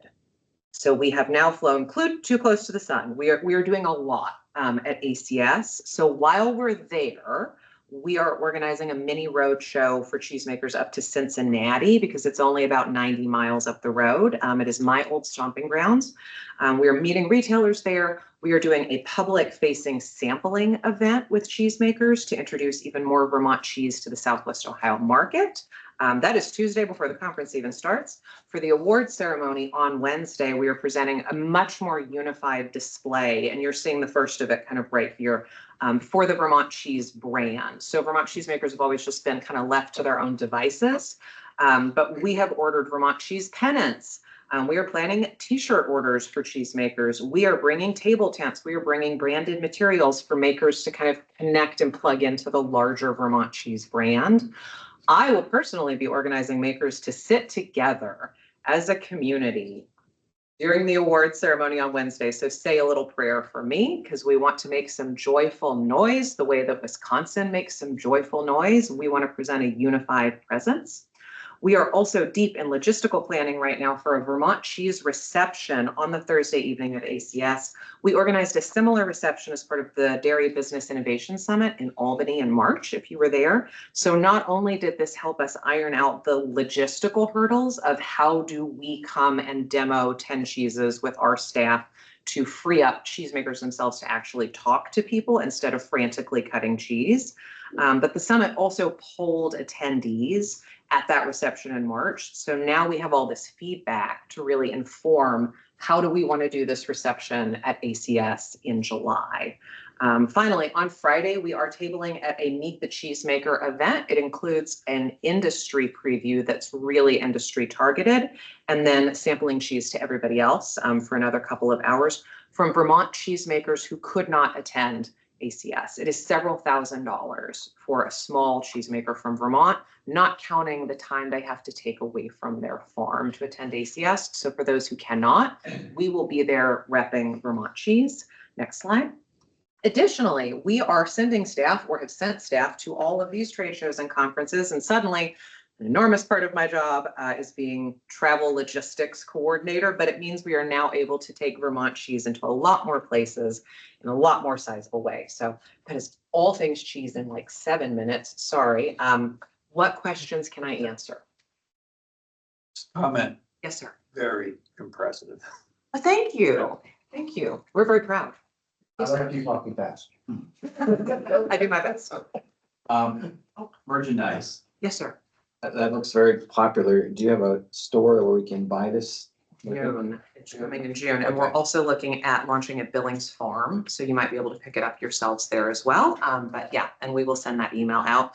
We piloted it with these and this response has been overwhelming. I have people stop. I just had somebody stop me at the coffee shop this morning being like, can I buy it off of you? And me being like, no, like, please get away from me. But yeah, it's very popular. I just don't understand how you can do this with part-time staff. They're incredible and they love Vermont cheese. They're hourly. They are, and it's awful. So it's, yeah, it's awful to try to do this. I'm trying to wrap my head around how that works. So it is very, very With travel, like Yeah, it's specifically, awful. there's just like a huge amount of travel there, so like, how do you do There that? is. So I take everything that I can, but I'm also the person, because I'm salaried, but I'm also the person making sure the sales tax gets paid and the 990 gets filed with the feds and like all of that stuff. So for example, our community engagement manager, Claire, is coming from Ohio. She is hourly. She's part of the why we've been able to do this like Southwest Ohio Roadshow. She flew into Boston this morning. She has not been able to work the past 6 or 7 days because we were saving all of her hours to come into the state, do buyers visits in Massachusetts, attend our Artisan Cheesemakers Conference on Friday, do some more buyers visits in Massachusetts on her way out, and then we'll be stuck not having her for another 3 to 4 days after that so that we can maximize her time and make sure she's not going into overtime. Our event coordinator is incredible. She's like 28 and has good knees. So she has like all this energy to do. She wants to do so much more. We can't get her out of 10 hours a week. So, I mean, if there was a spot at which we had salaried people, that would allow us to really go to town. But we're trying to do what we have in a very limited amount of hours. Yes, sir. Is there a chance that the cheese festival could do more than break even for help on that? Yes, and I do want to talk about that in our second presentation for our contract, but yes, that is an important kind of part of our programming. But yes, but it's not as profitable as it was in pre-COVID times. And also it's not successful without Shelburne Farms. And so they have taken that attendance cap way down for us for their sustainability for all these reasons. We totally agree with it, but it just doesn't have the ceiling that it used to be able to have for us. So where is, I missed it, where is the trade show with the? It's in society? Louisville, Kentucky. In Kentucky. Yeah. So you're bringing the Vermont name to Kentucky. Yes, sir. And Ohio while we're there, because why not? It's right across the river. And just so everybody knows, that's where Kroger headquarters Yes, it is. And Kroger bought Murray's Cheese and now has 1,400 Murray's kiosks across the country. So like strategically in terms of like market penetration, a visit to that market is actually a visit to like, you know, national opportunities. And just a little background on the Cheese Society Conference. It should come back to Vermont, but will never come back to Vermont because it's so big. And we've been trying to find, so Vermont ever decides to have a exhibition place that can hold the hotels, the rooms, the educational component of it. Yeah, it's there is a group that in Burlington that it's trying to convince policymakers that we need a convention, some sort of level convention center, because it was here, what, 15 years ago? They Yeah, well, asked us. So 2000, like. And it goes from region to region. So there's 4 regions and Buffalo was last year. So we're, Wisconsin is next year and we own that town. Yeah. We won Best in Show there in 2013, so that one's ours now. We own Madison, Wisconsin. It's my town. Well, and ACS asked us this year, can we come back to Vermont? And I said, send us your spec sheet. And it was way more than we could handle, but the will is there to they desperately want to come back. And it's all about rooms. It's all about space and not getting on a bus to go somewhere. And even back when they did it, when it was somewhat smaller than 1,200 attendees, they had tents outside the hotel, to make it work. Yeah. So, wow, it was tough. No, so it's, think of the economic impact it could be for Vermont to have that, but another topic. Anyway, Huge, sorry, yes. you can go on, go ahead. Yes, what other questions can I answer? Okay, then let's move on to our second contract, which covers the Vermont Cheesemakers Festival, the Vermont Cheese Trail, and Vermont Cheese Week. So with our festival, next slide, people who have been to our festival for many, many years will know how big of a victory this actually is, that we are running ahead of schedule with our workflow this year. For the first time, we were able to launch ticket sales, vendor applications, and our volunteer applications simultaneously in February, same time.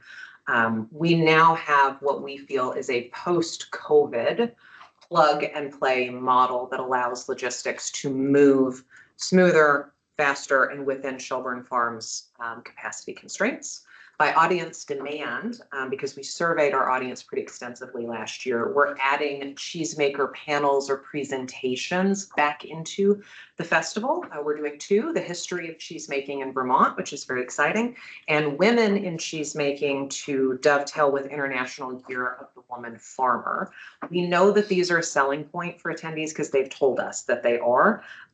But we are keeping them a brisk half hour each because we want them to inspire cheese buying. We don't want them to inhibit it. We don't want people to spend all of their time sitting in a chair instead of out in the breeding barn talking to our cheesemakers. In part because of the sheer heat emergency of August 10th last year, the literal heat emergency, we have moved the festival into September. And that was at the request of our cheesemakers, that was at the suggestion of our audience, and that was at the request of Shelburne Farms as well. So it is now in September. It serves as the capstone to Vermont Cheese Week, which is really exciting. And thanks to Jasper Hill's early commitment in February to a Cheese Week event, we were also able to pilot launching signature Cheese Week events as part of our festival ticketing. So that big splash where everybody goes, oh my God, festival tickets are on sale. Folks can now buy a Cheese Week signature event ticket as a package deal to that Jasper Hill Farms Cheese Week event and put it on their radar of like, oh, there's all this other stuff happening that week in Vermont. Maybe I don't just want to come spend a night. Maybe I want to spend a few days. So that's really exciting. Next year, we would like to pilot several Cheese Week events as part of our festival ticket sales that people can add on to their festival experience. So that's really exciting. Next slide, please. Knowing that we are constrained in our venue capacity, we have a modest 15% increase goal across categories for this year. We worked with Shelburne Farms. We said, can we get 200 more people at this festival? We know you said that 1,000 was the max, but can we bring it up a little bit? And they agreed and then said, that is going to be the final cap. And we are going to respect that. And so that means that we have got a 15% increase goal that you see those numbers reflected here. We are currently 23% of the way to our ticket sales goal, which feels pretty good for 5 months out, and 34% of the way to our industry goal. So we have an industry hour that's a little bit more curated at the beginning of the festival before we unleash the general public on all of our makers. And that feels great because last year there was not industry interest at this time. People were like, I don't know what my budget's going to be. I can't commit to that.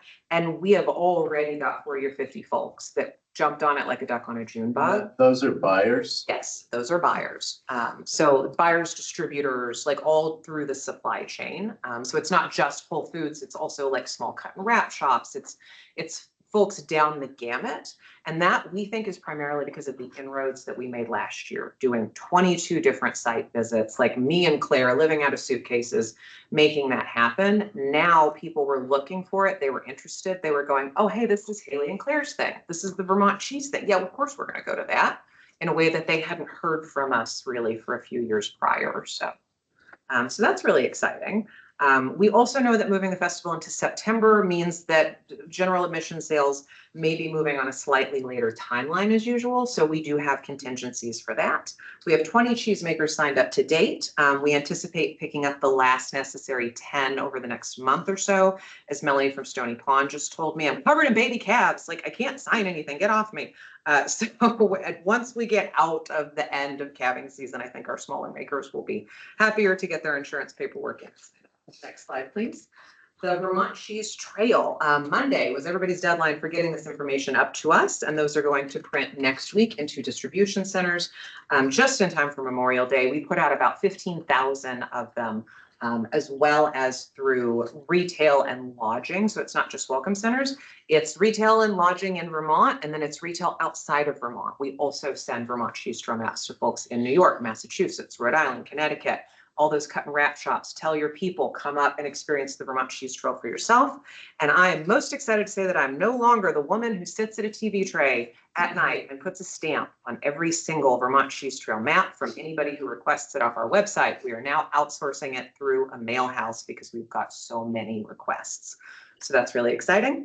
Next slide, please. Vermont Cheese Week. The creative is done. We're sending our rack cards, poster cards, table tents to print next week with our trail maps. The Vermont Cheese Week focuses on 4 major areas. It is driving cheese connections to lodging, dining, retail, and then programming as part of the farms and creameries themselves. So they want to host events or partner with somebody else to host an event for Vermont Cheese Week.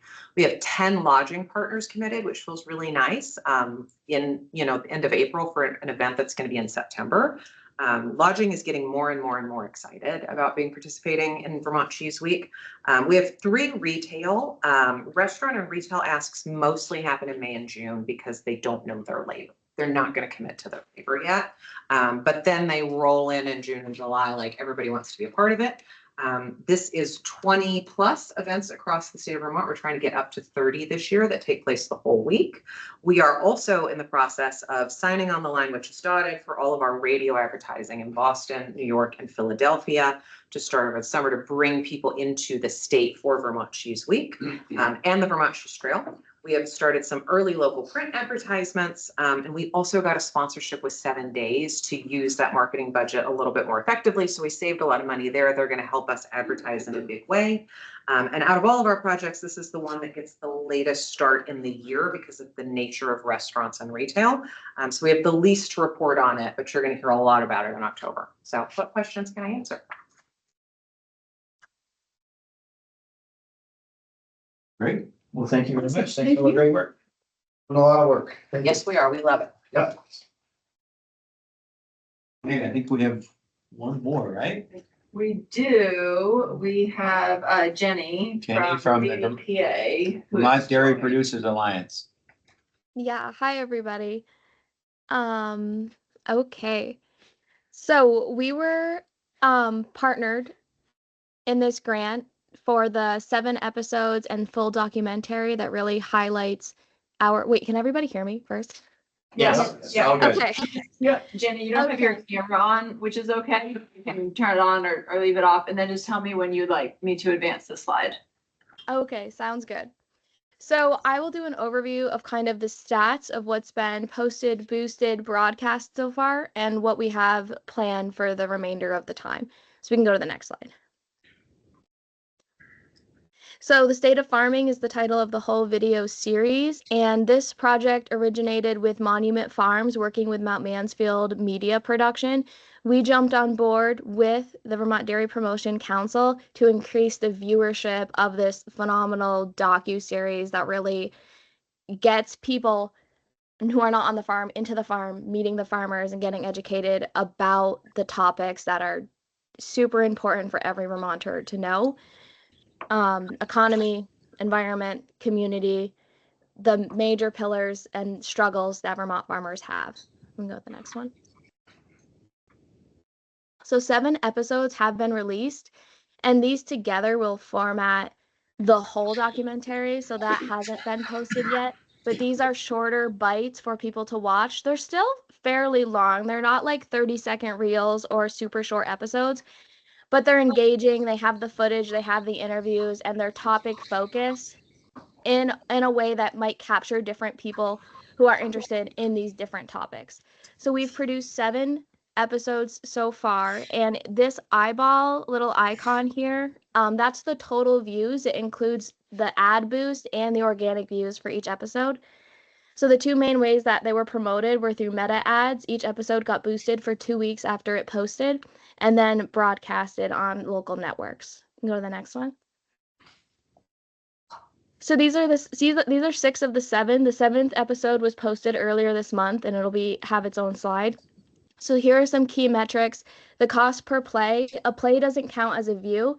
So just because you saw it appear on your screen, if it didn't play for at least 15 seconds, it won't be counted in this statistic. So we stay around 3 cents per play. 2 episodes, this one and episode 7, are 4 cents per play. This reach is individual accounts, so it's not counting any repeats. So I would get these every time they were posted. You guys have probably, hopefully, seen them on your feeds too. If you saw it more than one time, it won't affect this stat. So we look at this to really see how far our videos are going. And we go to the next one. So this is completion rates.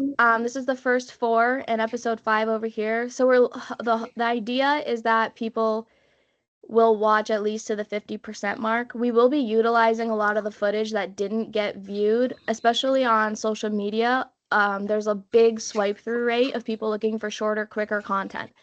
So people that saw the beginning of the videos, that number is much higher than who saw the end.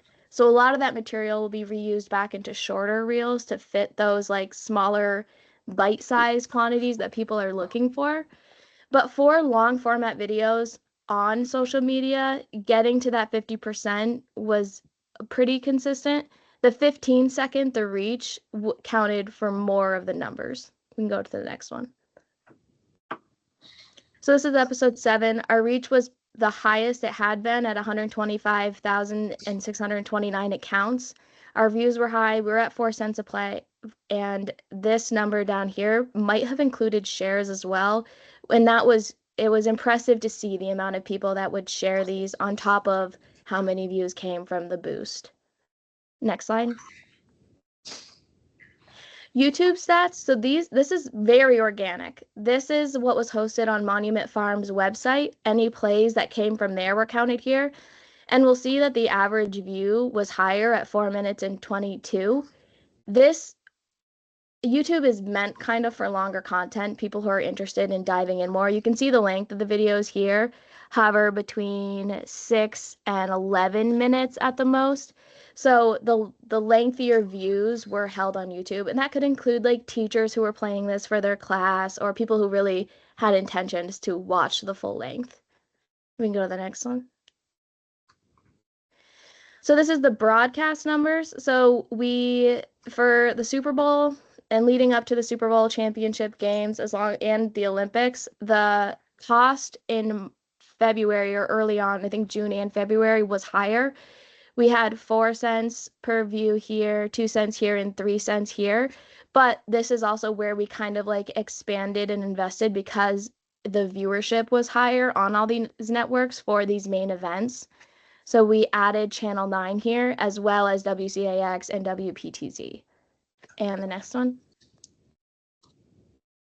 So here you can see the cost per view went down as those large events weren't being held anymore. And this was happening during the news, where it was still the peak of their viewership. The frequency, people are seeing it almost 3 times, and their base is much larger than on Facebook. All right, I think the last slide is next. So currently we're working on the community events portion of getting people in person, and this is about the full documentary. So local theaters, playing it in school auditoriums, and creating those community-centered nights where people can go out and actually dedicate the time to watch the full length, as well as now that all the episodes are out, we're cutting that back content into shorter sound bites, because hopefully you guys have seen, and if you haven't seen, I can send you an email with the links to each episode. But the content that Mount Mansfield Media or production collected was pretty impressive and thorough. And there's so many good pieces. And our goal now is to take those that some of them have been hidden in the middle, not hidden, super out there, but if people aren't making it that far, we want to produce those separately on their own and get as much viewership onto those points as we can. Any questions? Jenny, was there an ad on the Super Bowl? I think there was, right? Yeah, there was ads throughout the Olympics and an ad during the Super Bowl. Yeah. This is a fairly collaborative project too, as Mount Mansfield on their own have sponsored and promoted. Like you might have heard a commercial. I heard a commercial on the radio a few weeks ago. So that was sponsored by Mount Mansfield, but it's so we're kind of seeing it in places, and some of that is from VDPA with this grant, and then some of it is through other sponsors around the state for the type of content that's coming out. Can you tell what groups are watching? And I'm really curious about the lawmakers. So we've had a big influx of people watching who are extremely interested in Act 181. So when the first series was coming out, that wasn't like a hot topic that we were getting. It wasn't intrinsically tied to that, but because of the nature of the content and that coming up, we've seen an increase in groups or people that are very motivated around that. I can get a breakdown from the gender was pretty split between women and men on who was watching it, and all the stats from the broadcast, we know they're over 18 households, but we don't have a break. And regionally, we know our viewership is primarily Vermont. Jenny, do you know that the Act 181 page, the membership on that, is it over 100,000 now? I think it might be. We did. So there was some of this content was sponsored by an individual farm to co-align with the music from somebody in that group. And so that's been really getting shared. And there's no money boosted for that video. So all of that viewership, it has over 12,000 views right now. It might be up to 15. But that one is very much being spread purely organic through people in that Act 81 page and other farms. This is the former Lieutenant Governor song, but they used most of the video comes from Mount Mansfield produced that music video. Yep. Correct, right, Jenny? I think that's where it was. Yes, And they produced it, and then the music came from Brian Doobie, and then VDPA shared it or like uploaded it and hosted it. That's the AI generated Music.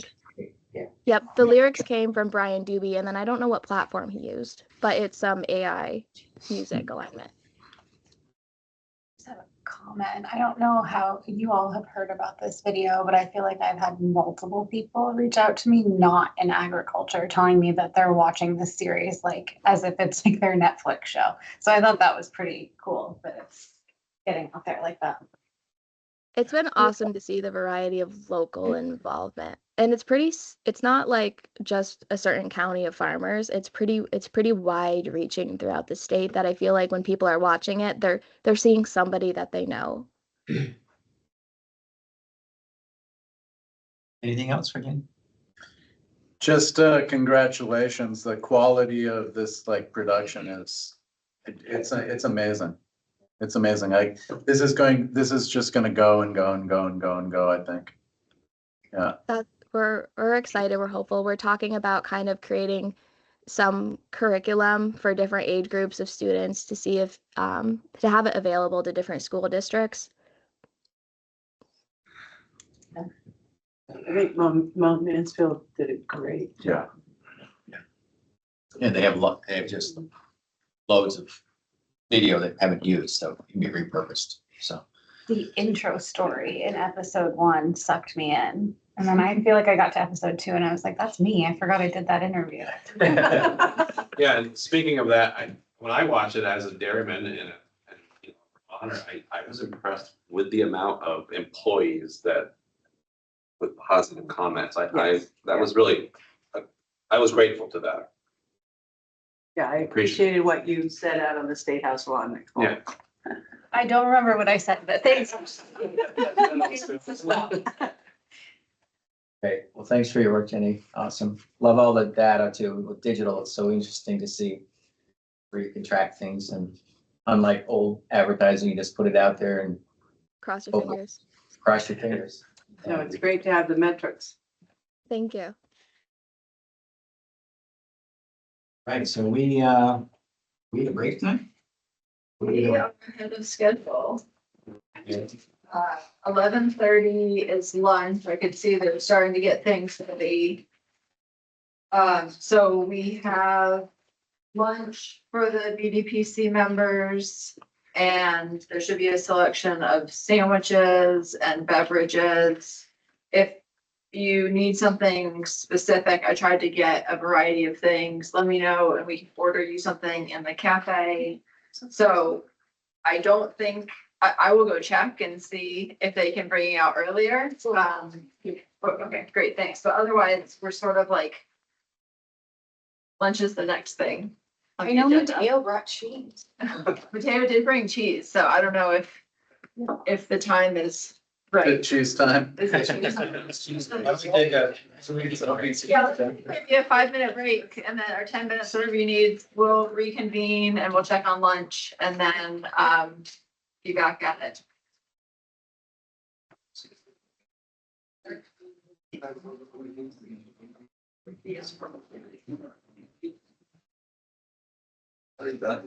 Hey, how are you doing?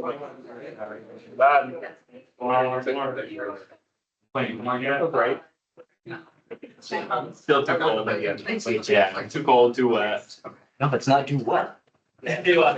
I was spreading grass on the grass. It's kicking up dust. Yeah. 2 days ago.